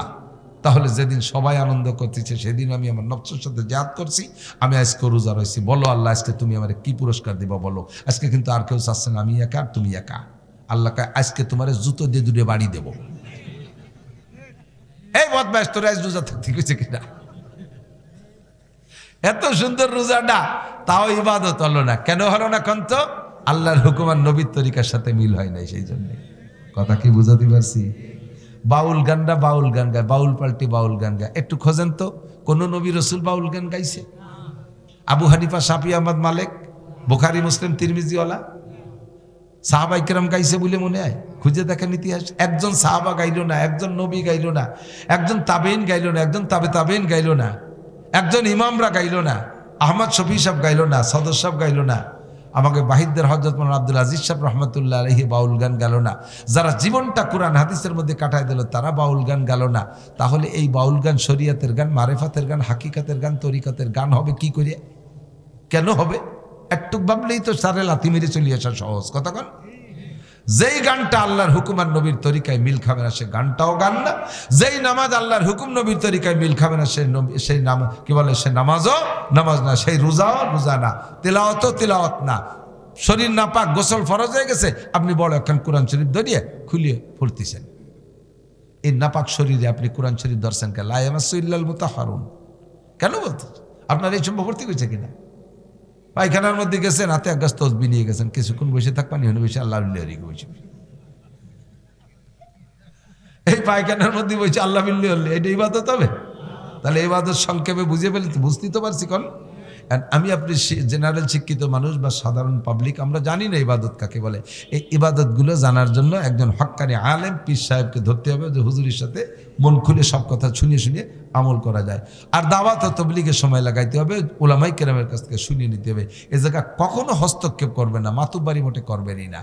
আল্লাহু আকবার। একজন মুসলমানের পক্ষে, একজন মুসলমানের পক্ষে কথা বলা, ভালো মানুষকে সমর্থন দেওয়া, এটা ইবাদত, এটা ইবাদত। এই যে সামনে নির্বাচন আসতেছে, এটাও ইবাদত হবে, নির্বাচন ইবাদত হবে। যদি আপনার নির্বাচনটা যথাযথ সঠিকভাবে একজন ন্যায্য ইমানদার আল্লাহ ওয়ালা মানুষকে আপনি ভোটটা দেন। এদিক তাকাবেন, মাল্লাম ইয়াখাফিল্লাহ লাম ইয়াখাফিন নাস। আমার কাছে ভালো করে বলেন, বোঝেন, এদিক তাকান, আবার তাকান। বারবার এই কথাটা ইম্পর্টেন্ট বিদ্যে আপনাদেরকে মনোনিবেশের জন্য বারবার এই কথা বলতেছি। মাল্লাম ইয়াখাফিল্লাহ, যে আল্লাহকে ভয় পায় না, সে কি মানুষকে ভয় পেতে পারে? বলেন। যে লোকটা নামাজ পড়ে না, ও কি আল্লাহকে ভয় পায়? যে রোজা রাখেন আল্লাহকে ভয় পায়? যে সুদ খায় সে কি আল্লাহকে ভয় পায়? যে ঘুষ খায় সে কি আল্লাহকে ভয় পায়? যে জাতির মাল মারি খায় সে আল্লাহকে ভয় পেতে পারে না। কথা কোন ঠিক না? যে মানুষের হক নষ্ট করে আল্লাহর ভয় তার ভিতরে নেই। যে পুরুষ হয়ে পর্দা করে না সে আল্লাহকে ভয় করে না। মহিলা হইয়া গায়ে মাথায় কাপড় নাই আল্লাহকে ভয় করে না। মাল্লাম ইয়াখাফিল্লাহ, যে আল্লাহকে ভয় করে না, লাম ইয়াখাফিন নাস, সে মানুষকে কখনো ভয় পেতে পারে। আর মানুষকে আপনাকে যদি ভয় না পায়, তাহলে সে আপনাকে কি সেবা করবে, সে কি খেদমত করবে? তার ভিতরে আপনার কোনো ভয় নেই। কি হয়েছে, ও নগরকান্তা শালতো, ও আমার এক কলমের খোসা, এই কইয়ে খোসাই দিয়ে তুই এটি চলে গেল, আপনার সব মারি ধরে খেয়ে ফেললো। যার ভিতরে আল্লাহর ভয় নেই, যার মধ্যে আল্লাহর ভয় নাই, সে কখনো মানুষের ভয় পায় না, ঠিক কিনা? আপনি কোর্ট কাছারিতে যাবেন, এই মামলা করা ইবাদত, এদিক থেকে মামলা করা ইবাদত। কালকে যাইয়েই বাড়ির পাশে যারা আছে সবার নামে একটা মামলা করে দেবেন, ইবাদত। কোন মামলা করা ইবাদত? ন্যায্য মামলা, সঠিক মামলা। কেউরে আপনি কোনোভাবে বুঝাইয়া ভালো করতে পারতেছেন না, সে জুলুম করেই যাচ্ছে, তার এগেনস্টে মামলা দিয়ে তাকে সংশোধন করার জন্য মামলা দেওয়া। এখানে কোর্ট কাছারির আশ্রয় নেয়, নিজে হস্তক্ষেপ করবেন না, এখানে কোর্ট কাছারির আশ্রয় নিয়ে মামলা দিয়ে তাকে সংশোধন করা, এটা ইবাদত হবে। কিন্তু মানুষের নামে মানুষের মিথ্যা মামলা দেওয়া, একই মামলা, আগে কইলাম ইবাদত, আর সেই মামলা যদি মিথ্যে হয় তাহলে কি হবে?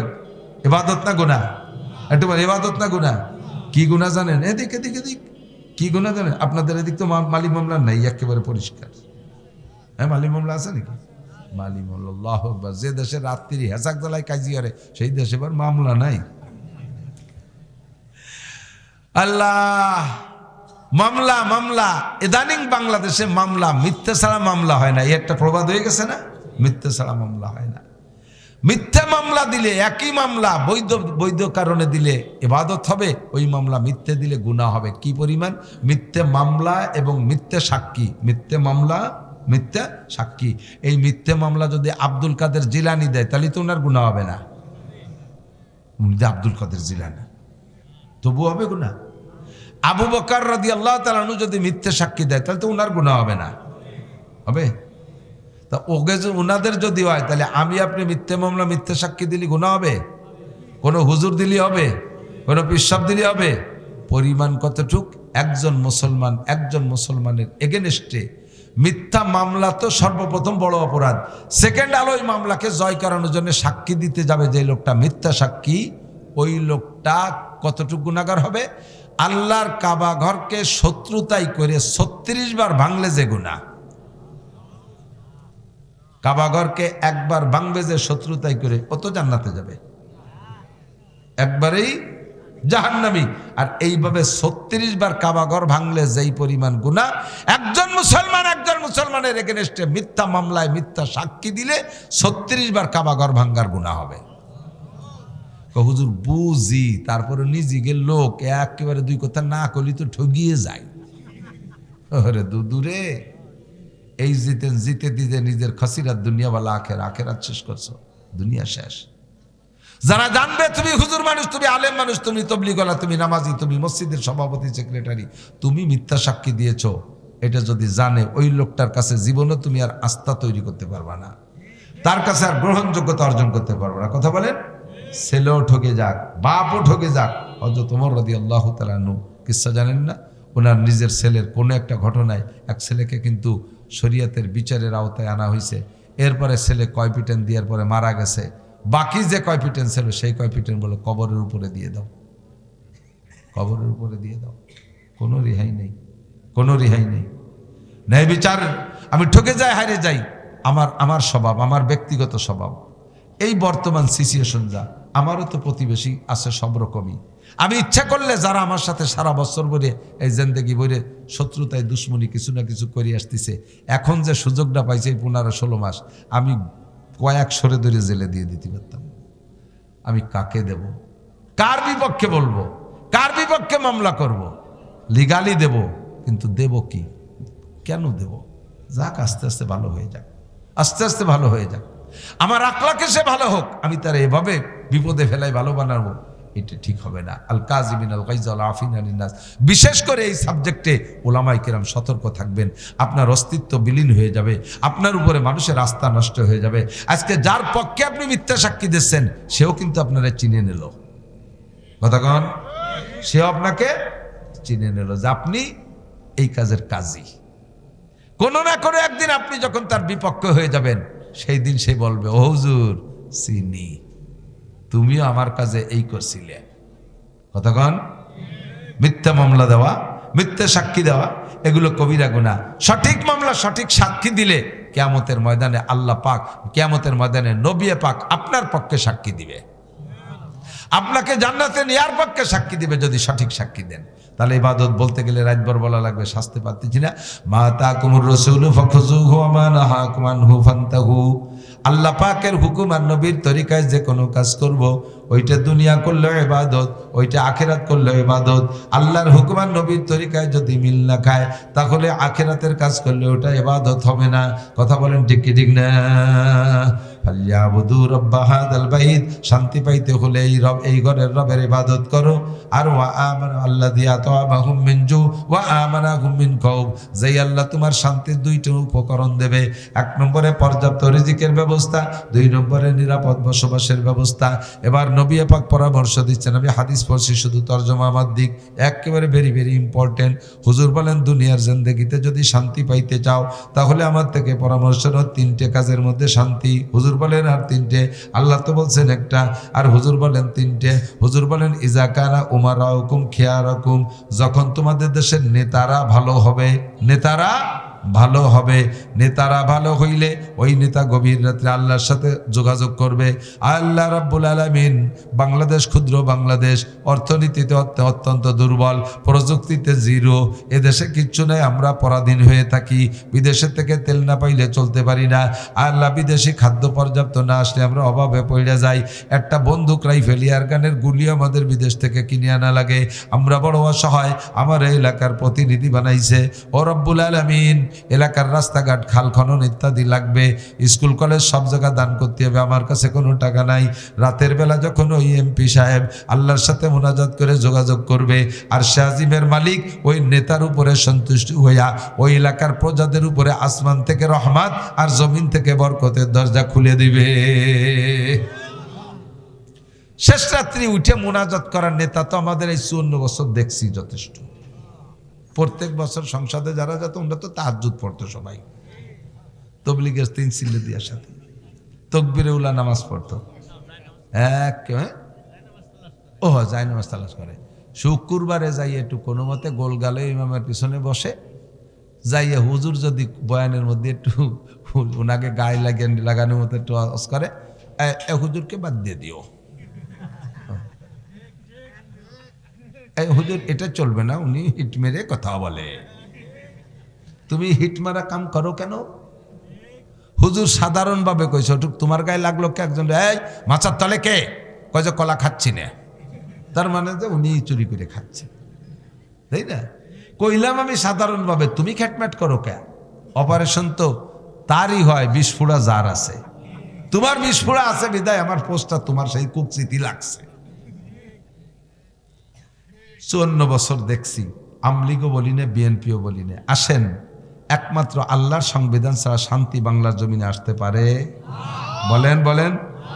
বিএনপি হন, আমলিগ হন, আসেন কোরআনের সংবিধান নিয়ে আসেন। কোরআনের সংবিধান 90% মুসলমানের বাংলাদেশে কোরআনের সংবিধান বাস্তবায়ন করা কত সহজ, ওই সৌদি আরবে অত সহজ না। সৌদি আরবও 12 ভেজালি আছে, বহুত তালের ভেজাল আছে। বাংলাদেশের ভিতরে 90% মুসলমান এক প্ল্যাটফর্মে আসতে রাজি আছে। এই 90% মুসলমানদের ভিতরে আমলিগালারে কত পরামর্শ দিলাম, কয়েকটা সংবিধান সাংবিধানিকভাবে বাস্তবায়ন করো, জীবনে বাংলাদেশের থেকে পলাইয়ে কোনো দিক যাওয়া লাগবে না, আর কোনোদিনও তোমাদের সংসদ ছাড়া লাগবে না। একটা কথায় কান দিল, কাঠমৌলবি কি কয়, এই আমরা কাঠমৌলবি হয়ে গেছি, এবার উনি লোহা মৌলবি হয়ে গেছে। কোথায় গেলেন লোহা? ফাইনাল মাফার গেলেন কোথায়? পরামর্শ দিয়েছিলাম যে জাতীয় সংসদ থেকে নামাজের বিলটা পাশ করে বাধ্যতামূলক নামাজ আদায় করে নেন মুসলমানদের কাছ থেকে। 2 নম্বরে পর্দার বিলটা পাশ করেন। পর্দা, এই যত পার্কে দুজন বসে বসে তসবি টিপতেছে, ওই করে বাড়োই খেদান ওই জায়গায়। সমস্ত কক্সবাজার, কুয়াকাটা, নিরিবিলি পার্ক আর ওই সুন্দরবনের করম জল সব তো আল্লাহ আমারে ঘুরোই দেখাইছে, জাফলং তামাবিল সব ঘুরে দিয়েছি। ওই জায়গা যা যা হচ্ছে ওইগুলো বাড়ই দাবড়াইয়ে সাফ করেন, আর গার্মেন্টসের মধ্যেই করেন, শিপ ভাগ করে দেন। নারীরা যে সময় ডিউটি করবে একজন পুরুষও থাকবে না, আর পুরুষরা যখন ওই গার্মেন্টসে ঢুকবে তখন কোনো নারী থাকবে না। থানার পুলিশদেরকে ভাগ করে দেন, মহিলা পুলিশটা এক বেড়াকে, পুরুষ পুলিশ আলাদা বেড়াকে। নারী পুলিশরা পেট্রোল ডিউটিতে রাত্রে যাইতে পারবে না, নারী পুলিশরা ঘরেই থাকবে। হ্যাঁ, রাতের বেলা কোনো আসামি ধরতে হলে সে সময় যৌথভাবে 3-4 জন মহিলা পুলিশ যাবে, 2 জন পুরুষ পুলিশ আর তার মধ্যে একটা মহিলা পুলিশ দিয়ে আসামি ধরতে পাঠাই দিয়েছে। সেটা কিডা আসামি আর কিডা কি দিয়ে কি, তাই তো নিয়ে বিপদে পড়ে যাবে। কতক্ষণ ঠিক না? কারে ধরে আসামি ধরতে নিজেকে ধরি বসে কি তার ঠিক? এই সমস্ত আকাম কুকাম বাদ দিয়ে ফ্রেশ একটা পরিবেশ গড়েন। সহজে কইছি পর্দার বিল পাস করেন, পর্দার বিল পাস। আমি কি খারাপ বিলের কথা কইছি নাকি? 14 দফা 13 দফা পরে দেখবেন, আপাতত এই 2 দফায় হাত দেন। 3 নম্বর দফা হলো, যত বড় লোকরা আছে টাকার জাকাত আদায় করেন, পাই টু পাই জাকাত আদায় করে 40 ভাগের 1 ভাগ তো জাকাত, ওই টাকা কটা ভাগ করে দেন। তাতেই বাংলাদেশের গরিব গোরাবাগে ভিক্ষে করা লাগবে না।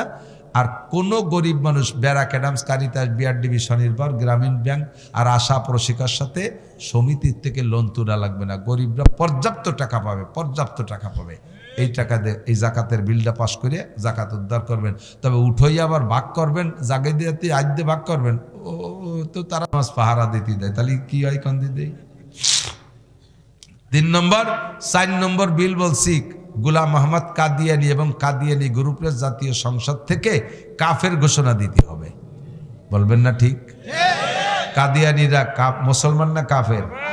এইটা সংসদীয় ভাবে 4 বিলির কথা কইছিলাম। তা যদি মানতো, হাসিনের জীবনও দেশ ছেড়ে যাওয়া লাগতো না।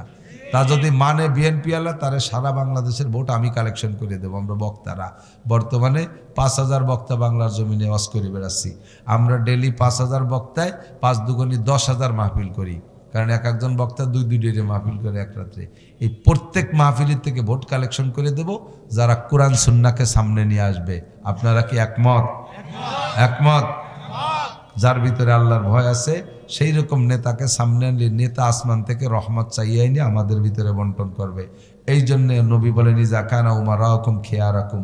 2 নম্বরে ওয়া আগনিয়াকুম সুমুহাকুম। তোমাদের ধনীরা যদি দানবীর হয়, যাকে যতটুকু ধন দৌলত দেওয়া হয়েছে সে যদি তার মধ্যে দানের হাতটা বাড়ায়, তার থেকে দানের হাতটা বাড়ায়, তাহলে দুনিয়াটা শান্তিতে ভরপুর হবে। উমুরকুম শুরা বাইনাকুম।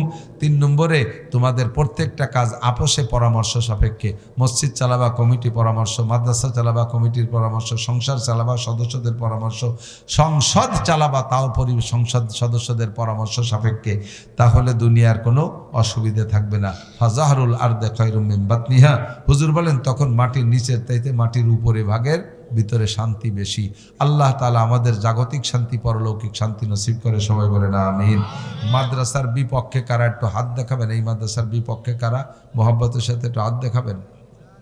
খালি আমি একা বিপক্ষে না? আমি বিপক্ষে না।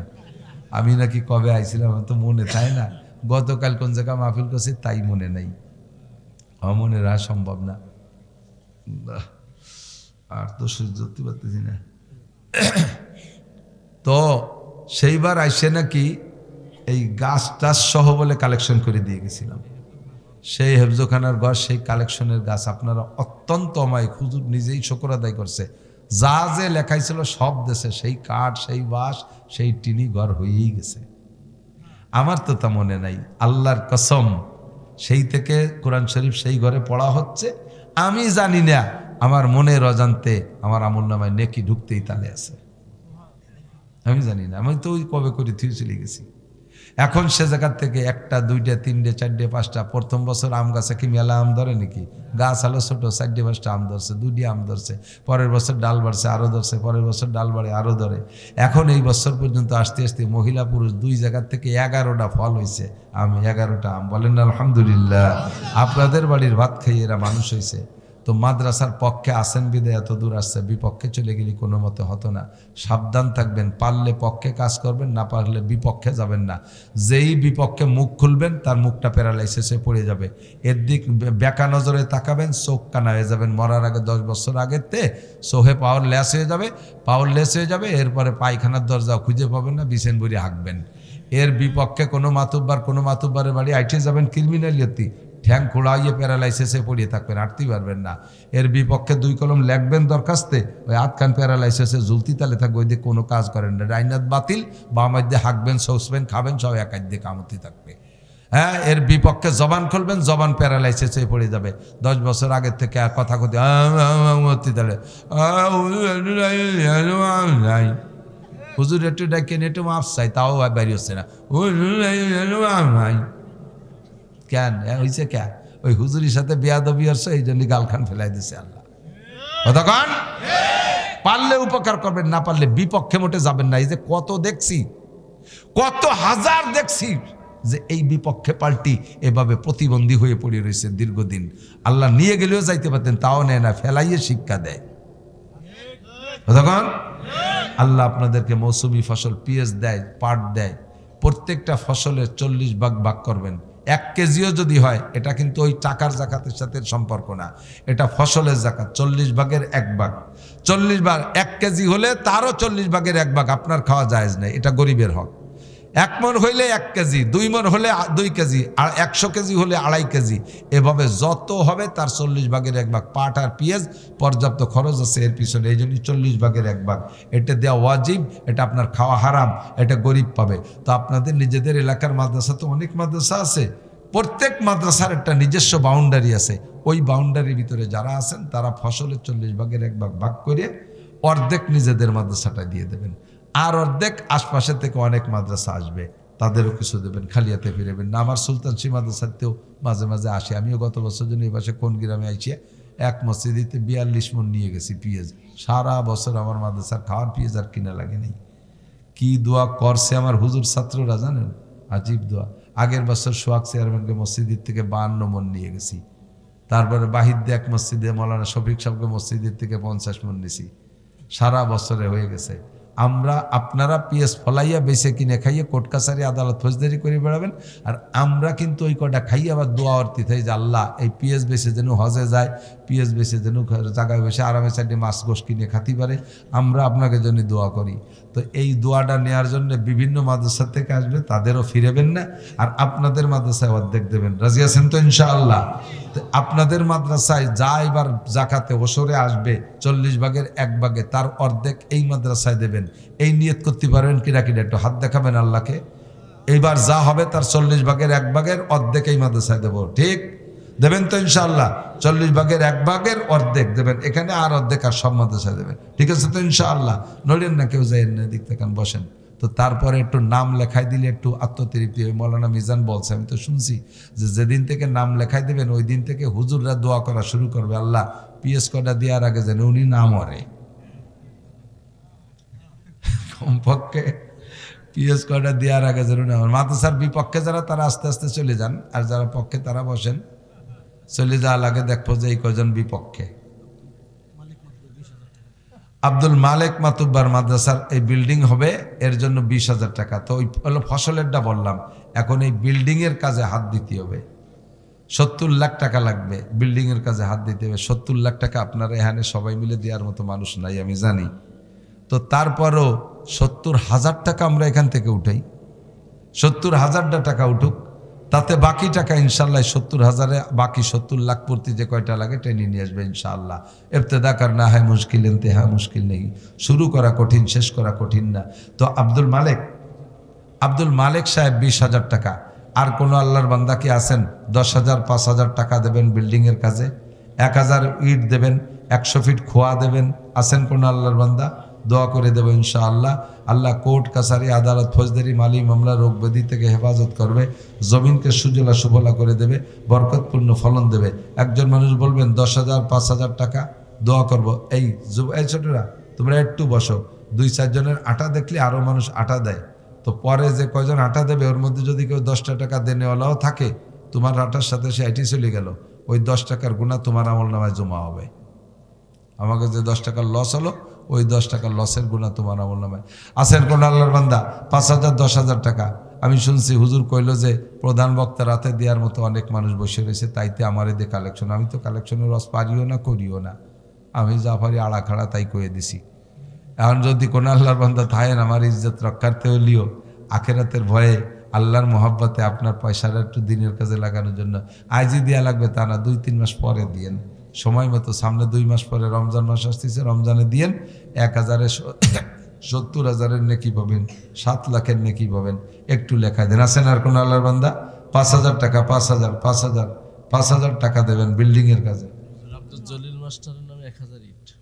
আব্দুল জলিল মাস্টারের নামে 1,000 ইট। আল্লাহ দান কবুল করেন, নেক হায়াত দারাজ করেন, হালালভাবে অনেক টাকার মালিক বানায় দেন, সুস্থতার সাথে লম্বা হায়াত দান করেন।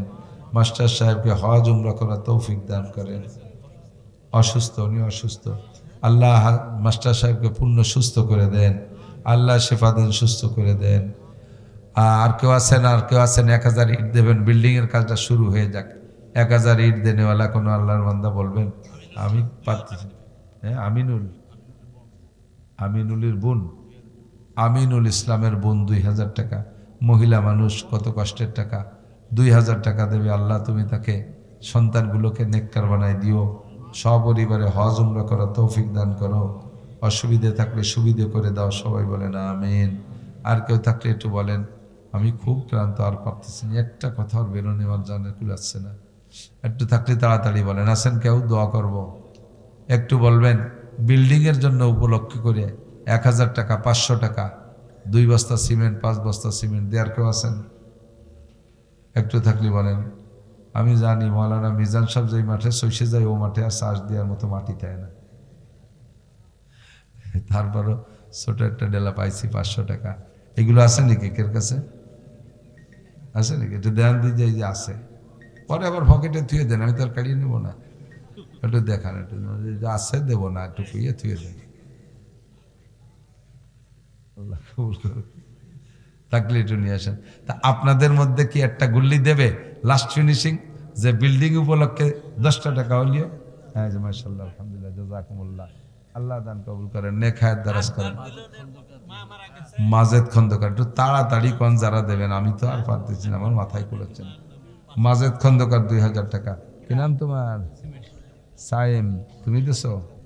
হ্যাঁ, সায়েম। 8 ঘর মিনারের মা, মিলনের মা, 5 কান সিমেন্ট। মারা গেছে কিনা? মিলনের মা। মরহুমা মায়ের রুহের মাগফিরাতের জন্য নেক সন্তান, 5 বস্তা সিমেন্ট। মাকে আল্লাহ জান্নাতি করে দাও।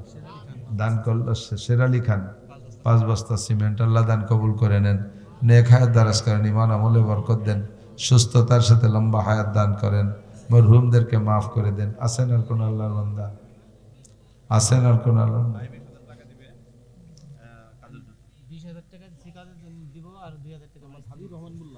হাবিবুর রহমান মোল্লা 20,000 টাকা কাজের সময় দেবে, আর নগদ 2,000 টাকা। আল্লাহ হাবিবুর রহমানকে তোমার হাবিব বন্ধু হিসেবে কবুল করে নাও। নাম বলা নিষেধ। 500 টাকা। আল্লাহ দান কবুল করো। আল্লাহ সবাইকে বারবার মক্কা মদিনা জিয়ারত নসিব করো। কি নাম? লালন শেখ, কাঁঠালবাড়িয়া, 500 টাকা। আল্লাহ দান কবুল করেন, নেক হায়াত দারাজ করেন, ইমান আমলে বরকত দেন। আল্লাহ সুস্থতার সাথে লম্বা হায়াত দান করেন। সবাই বলেন আমিন। আর কেউ থাকলে একটু তাড়াতাড়ি বলেন, আমার ভীষণ কষ্ট হয়ে যাচ্ছে। আছেন আর কোন আল্লাহর বান্দা? আছেন আছেন। আল্লাহ আল্লাহুম্মা সাল্লি ওয়া সাল্লিম আলা মুহাম্মদ। দুরূদ শরীফ পড়ি আর পারতেছি না। আল্লাহুম্মা সাল্লি ওয়া সাল্লিম আলা মুহাম্মদ। আল্লাহুম্মা সাল্লি ওয়া সাল্লিম আলা মুহাম্মদ। আল্লাহুম্মা সাল্লি ওয়া সাল্লিম আলা মুহাম্মদ। এক আল্লাহর বান্দা 500 টাকা লেখাইছিল, নগদেই দিয়ে গেছে। আল্লাহুম্মা সাল্লি ওয়া সাল্লিম আলা মুহাম্মদ। আর ওই যে লোকটা পড়ে গেছে, উঠুন। আল্লাহুম্মা সাল্লি ওয়া সাল্লিম আলা মুহাম্মদ। আলহামদুলিল্লাহি রাব্বিল আলামিন। রব্বানা যালামনা আনফুসানা ওয়া ইল্লাম তাগফির লানা ওয়া তারহামনা লানাকুনান্না মিনাল খাসিরিন। আয় আল্লাহ, আমাদের সবাইকে মাফ করে দেন, আমাদের সমস্ত মরহুম মুর্দাগানদেরকে মাফ করে দেন। আমরা যারা বেঁচে আছি আমাদের জান মাল ইজ্জত আবরু হেফাজত করেন, ঈমান ও ইসলামের সাথে টিকে থাকার তৌফিক দান করেন, সুস্থতার সাথে ইজ্জতের সাথে প্রশস্ত হালাল রিজিকের সাথে লম্বা হায়াতে তয়বা দান করেন। অসুস্থ অবস্থায় হাসপাতালের বেডে ঘরের বিছানায় ফেলে রেখেন না। আয় আল্লাহ, হায়াত শেষ হয়ে গেলে সহজে ইমানের সাথে রহমতের কোলে তুলে নিয়েন। চলার পথে হাদেসা, দুর্ঘটনা, অ্যাক্সিডেন্ট, চোর ডাকাত, গুন্ড বদমাশ, শত্রু দুশ্মনের হাত থেকে হেফাজত করেন। আমরা যারা অসুস্থ আর অনেকের বাড়িতে পীড়িত রোগী আছে, সব রোগীদেরকে শিফা দেন, সুস্থ করে দেন। আয় আল্লাহ, যারা অভাবে আছে হালাল রুজির মাধ্যমে তাদের অভাব দূর করে দেন। আমাদের অনেকের নেক আশা নিয়ে দোয়া চেয়েছে, টাকা দিয়েছে মাদ্রাসায়। মরহুম আব্বা মা, মরহুম সন্তান, মরহুম স্ত্রী, মরহুম অনেক আপনজনদের পক্ষ থেকে টাকা দিয়ে দোয়া চেয়েছে, তাদের সমস্ত মরহুম মুর্দাগানদেরকে মাফ করে দেন, জান্নাতি করে দেন। আয় আল্লাহ, যারা বেঁচে আছে তাদের জানে মালে ইজ্জত আবরুতে হেফাজত করেন। সারা দুনিয়ার মসজিদ মাদ্রাসাগুলো কবুল করে নেন, অভাব অনটন দূর করে দেন। খাস করে এই মাদ্রাসা কবুল করে নেন, মাদ্রাসার সব অভাব দূর করে দেন। আয় আল্লাহ, যে প্রস্তাবিত বিল্ডিংয়ের কাজের জন্য কালেকশন হলো, আল্লাহ আপনার যে সকল বান্দারা দেওয়ার ওয়াদা করেছে যথাসময় দিয়ে দেওয়ার তৌফিক দান করেন। এই কয় টাকায় বিল্ডিং হবে না, আল্লাহ আপনিও জানেন, আমরাও জানি। যে সকল বান্দাদের টাকা মাদ্রাসার জন্য কবুল করেছেন সেই বড় টাকাওয়ালাদেরকে হুজুরের সাথে যোগাযোগ করায় দেন। আয় আল্লাহ রাব্বুল আলামিন, আমাদের মরণের সময় জবানে কলেমা তয়বা জারি করে দিয়েন। সাল্লাল্লাহু তাআলা আলা খায়রি খালকিহি মুহাম্মাদিন ওয়া আলিহি ওয়া আসহাবিহি আজমাইন বিরহমাতিকা ইয়া আরহামার রাহিমিন। আসসালামু আলাইকুম। ছাতু খাইছি, আটার যাও খাইছি, রাস্তার পাশেতে বুনো কসুর মুহি উঠই নিয়া তেতল দিয়ে খাটা রাজ দিয়ে চুমুক দিয়ে খাইছি। মুরব্বীরা কন খাইছেন না? আটার যাও খান নাই? আটার যাও খাইছেন? আমার নানি আটার যাও রাজ দিয়ে মামারা ডাঙ্গায় গেছে, চকে গেছে, আপনার কিন্তু ডাঙ্গা কয় চক কয়, চকে গেছে। আমি মামা বাড়ি সে সময় ছোটোবেলায়, তো ওই মামারা সকালবেলা এসে তাড়াতাড়ি খাবে বিদায়, আমার নানি করছে কি কলার পাতা কাটিয়া উঠোনে বিছাইয়া এই আটার যাও ঢালি দিয়েছে কলার পাতা, যাতে তাড়াতাড়ি জুড়ে যাবে, ওরা এসে খাবে। এর মধ্যে গুয়ালিতে আইডিয়াটা ছুটি আছে, সব কলার পাতায় মাথায় মাথায় কামড় দিয়ে দিয়েছে, দৌড় বইরে উঠোন গোবর নেপার মতো নেপা হয়ে গেছে। সকালে আটার যাও শেষ, কেউ আর খাতে পারিনি। এই আটার যাও যেমন খাইতাম ওইরকম নিচে দিয়ে বেরোয় যেত, পেটে শক্ত হওয়ার সময় পারত না, ঠিক না? আর এখন বাংলাদেশ 7.5 কোটি না, এখন বাংলাদেশ হয়ে গেছে রোহিঙ্গা মহিঙ্গা জড়ায় 20 কোটির বাংলাদেশ। ভূখণ্ড ছোট হয়ে গেছে, চাষি জমি কমিয়ে গেছে, এই দিক দিয়ে করছি ভূখণ্ড খাটো। তবে এখন আল্লাহর ফজলে সে আটার যাও কি কেউ খান? আশা করি খায় না, কেউ খায় না, ঠিক না? সে ঢ্যাপের খই কেউ খায় না। চীনের চাউল, চীনের চাউলই খুঁজে পাই না। আমি অনেকদিন খুঁজতেছি চীনের চাউল, একটু পায়েস খাবো, তা খুঁজেই পাচ্ছি না। বাংলাদেশে চীনে মরহুম হয়ে গেছে, তালাশ করলে খুঁজে পাওয়া যায় না, ঠিক না? পান্তা ভাত, এত সাইডে ভাতের ভিতরে 1 মুঠ ভাতের ভাত, 1 বল 1 ডিশ পানির ভিতরে কাঁচা মরিচ আর পেঁয়াজ দিয়ে মাখাই নিয়ে টক টক হইলে চুমুক দিয়ে খাইয়ে সকালবেলা মাঠে চলে গেছেন কাজ করতে। কতক্ষণ? দিনের বেলা একখান টোস্ট বিস্কুট খাওয়ার মতো পয়সাও ছিল না, ব্যবস্থাও ছিল না। ওই পেট তৈ তৈ করে অবস্থায় দুপুরবেলা এসে 4টে ভাত খাইছেন, ঠিক না?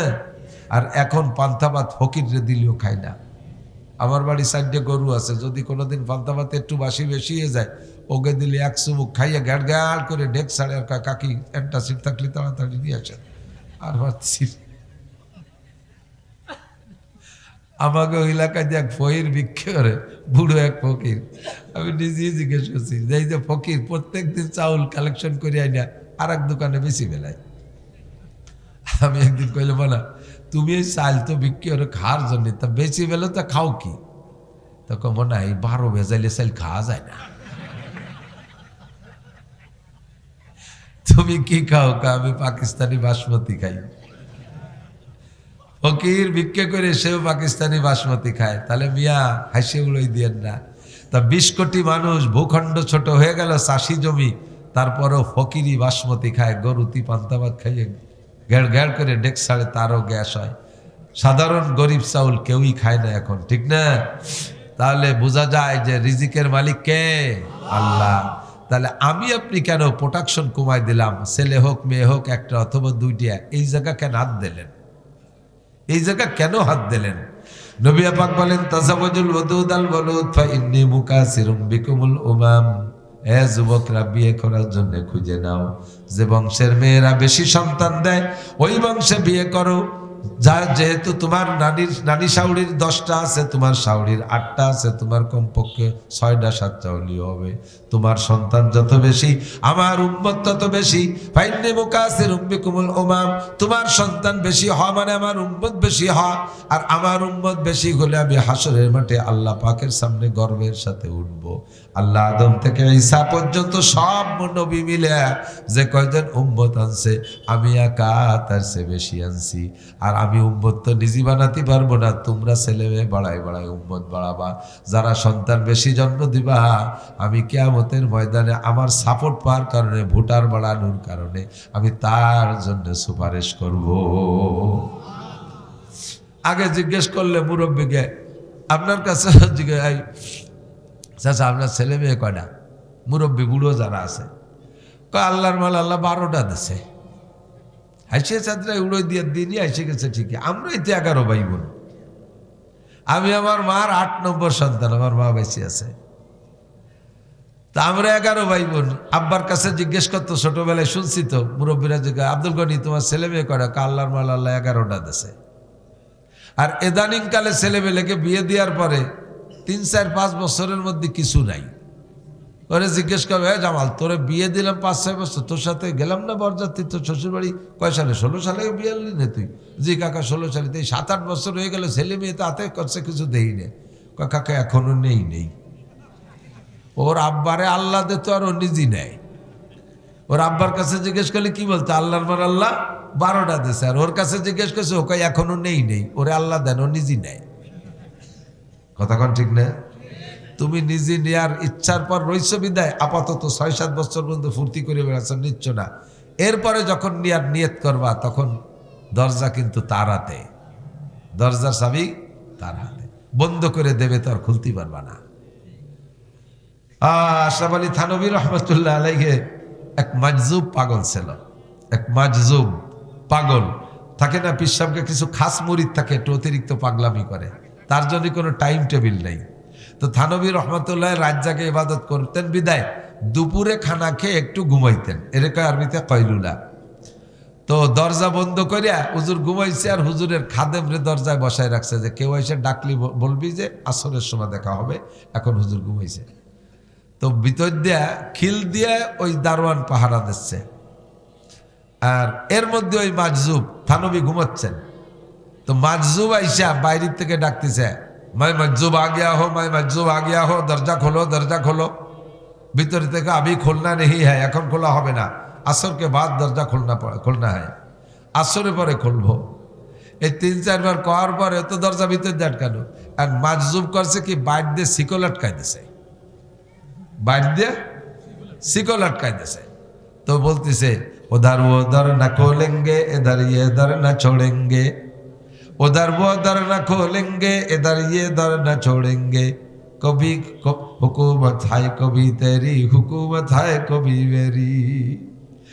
আচ্ছা ঠিক আছে মিয়া, ওই পাশটা দরজা বন্ধ করে দিয়েছ, আমি এটাতে সিএল আটকাই দিছি, এখন মাতুব বাড়ি তোমার হাতে, একটু পরে আমার ভয় ধরা লাগবে না। যখন দুইজনে উঠে বাইরে পেশাব পায়খানা করতে যাবা, পেশাব পায়খানাতে সে সময় ভিতরে থাকতো না, বাইরে থাকতো। সে সময় আমারে পায় ধরা লাগবে না, আমি সে সময় সিএল আটকাই দিয়ে বসে থাকলাম, খুলবো না।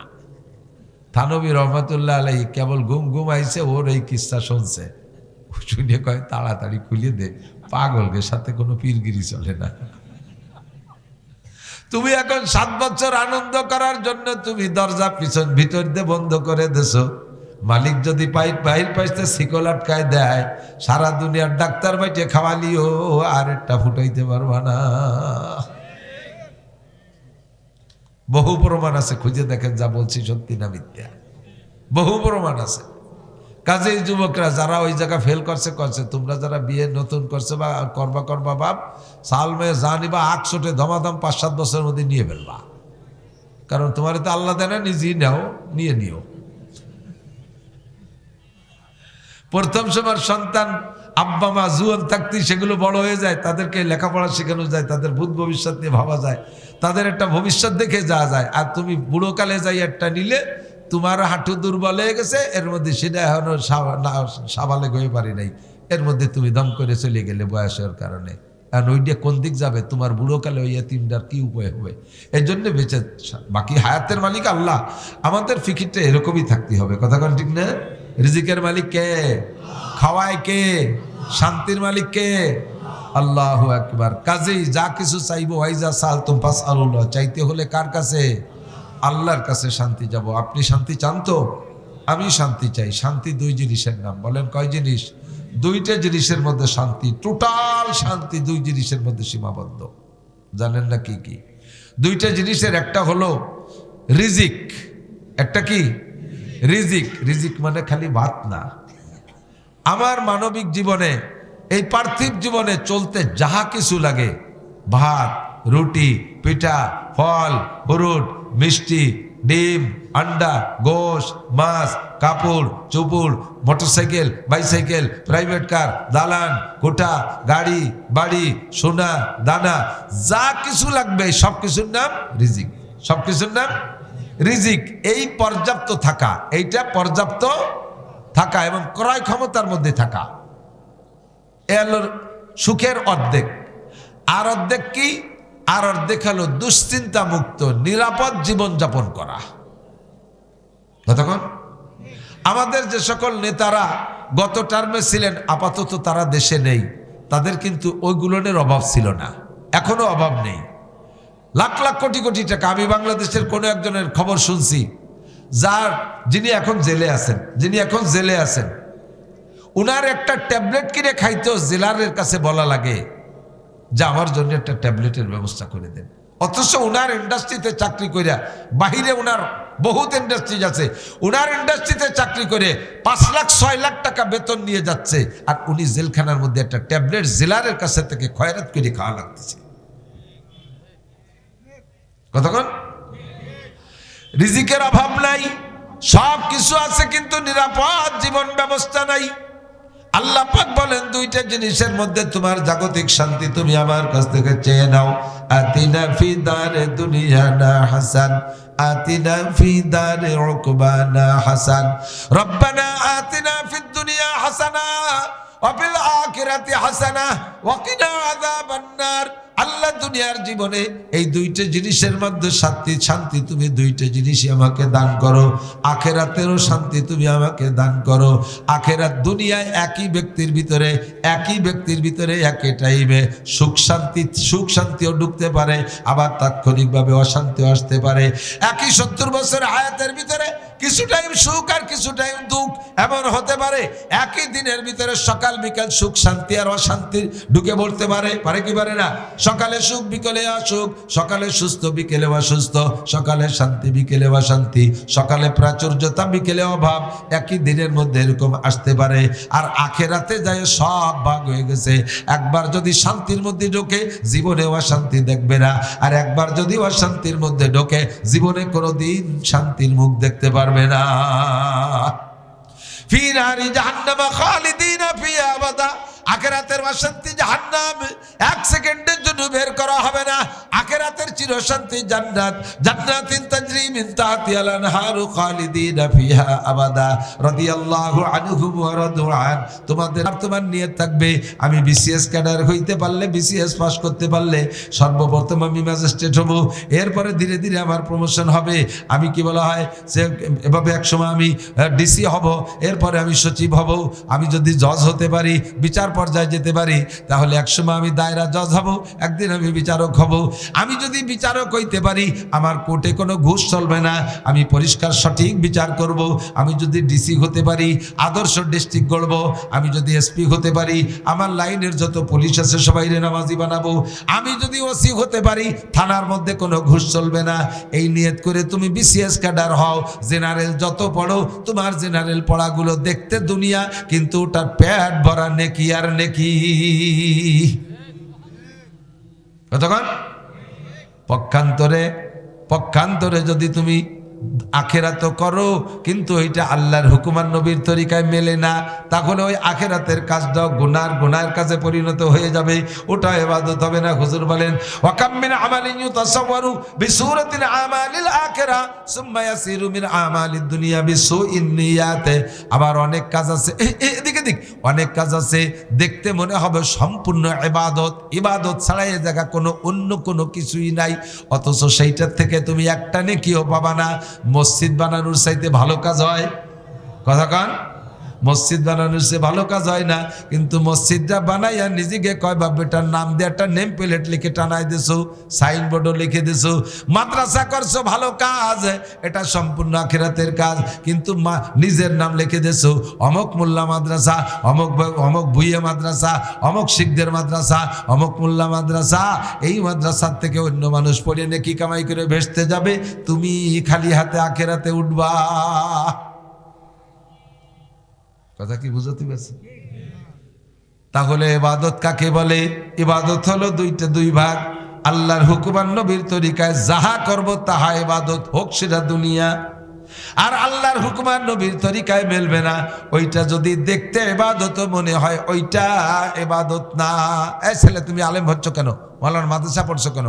আমি হাফেজ হব, মৌলানা হব, মুফতি হব, এরপরে আজহারি হব, এরপরে বাজারি হব, এরপরে মাদানি হব, এলাকায় আসব, আমি বক্তা হব, দেশের মানুষ আমার 400-500 পুলিশ নিয়ে প্রোটোকল দিয়ে নিয়ে আসবে, আমার 2 কেন হেলিকপ্টারে নিয়ে আগায় নিয়ে আসতে হবে, এভাবে ইত্যাদিতে আমি এক মাহফিলে 3 লাখ 4 লাখ টাকা কামাই করব।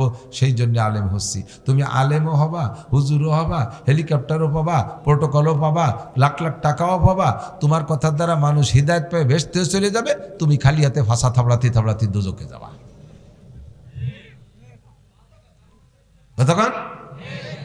তুমি শূন্য হাত। রমজান মাসের রোজা রাখা নফল না ফরজ? রমজানের রোজা নফল না ফরজ? 30 দিন রোজা রাখছেন, এবার ঈদের দিন সবাই খায়, ঈদের দিন সবাই খায় না? আপনি খালি সেহরি খাইয়া রোজা রয়েছেন, ঈদের দিন আপনি খাচ্ছেন না কিছু, ঈদের দিনও রোজা রয়েছেন, সবাই খাচ্ছে, আনন্দ ফুর্তি করতেছে। আপনি ইফতারির সময় বড় খানসা ভরে 20 প্রকার ইফতারি নিয়ে আগের থেকে বসে তসবিহ তাহলিল করে ব্যাগটাই বুকটাইয়ে আজান দেবে 5-7 মিনিট আগে মুনাজাত তুলছেন, আল্লাহ আজকে আমি আর তুমি ছাড়া জায়গা কেউ নেই। দেখো সারা দুনিয়ার সব মানুষ কিভাবে খাইয়ে আইডির মতো হুক্কা মারি বেড়াচ্ছে। আমি আজও রোজা, নফসরে আমি দমন করছি, আজকেও সাইজ করে দিছি আমার নফসকে, আমি আজও রোজা। তাহলে যেদিন সবাই আনন্দ করতেছে সেদিন আমি আমার নফসের সাথে জিহাদ করছি, আমি আজকে রোজা রয়েছি। বলো আল্লাহ আজকে তুমি আমার কি পুরস্কার দিবা বলো? আজকে কিন্তু আর কেউ চাচ্ছে না, আমি একা আর তুমি একা। আল্লাহ আজকে তোমার জুতো দিয়ে দূরে বাড়ি দেবো। এই বদমাইশ তোর আজ রোজা থাকতে গেছে কিনা? এত সুন্দর রোজাটা, তাও ইবাদত হলো না। কেন হলো না? কন্ত আল্লাহর হুকুম আর নবীর তরিকার সাথে মিল হয় নাই, সেই জন্য। কথা কি বুঝাতে পারছি? বাউল গানরা বাউল গান গায়, বাউল পাল্টি বাউল গান গায়। একটু খোঁজেন তো কোন নবী রসুল বাউল গান গাইছে?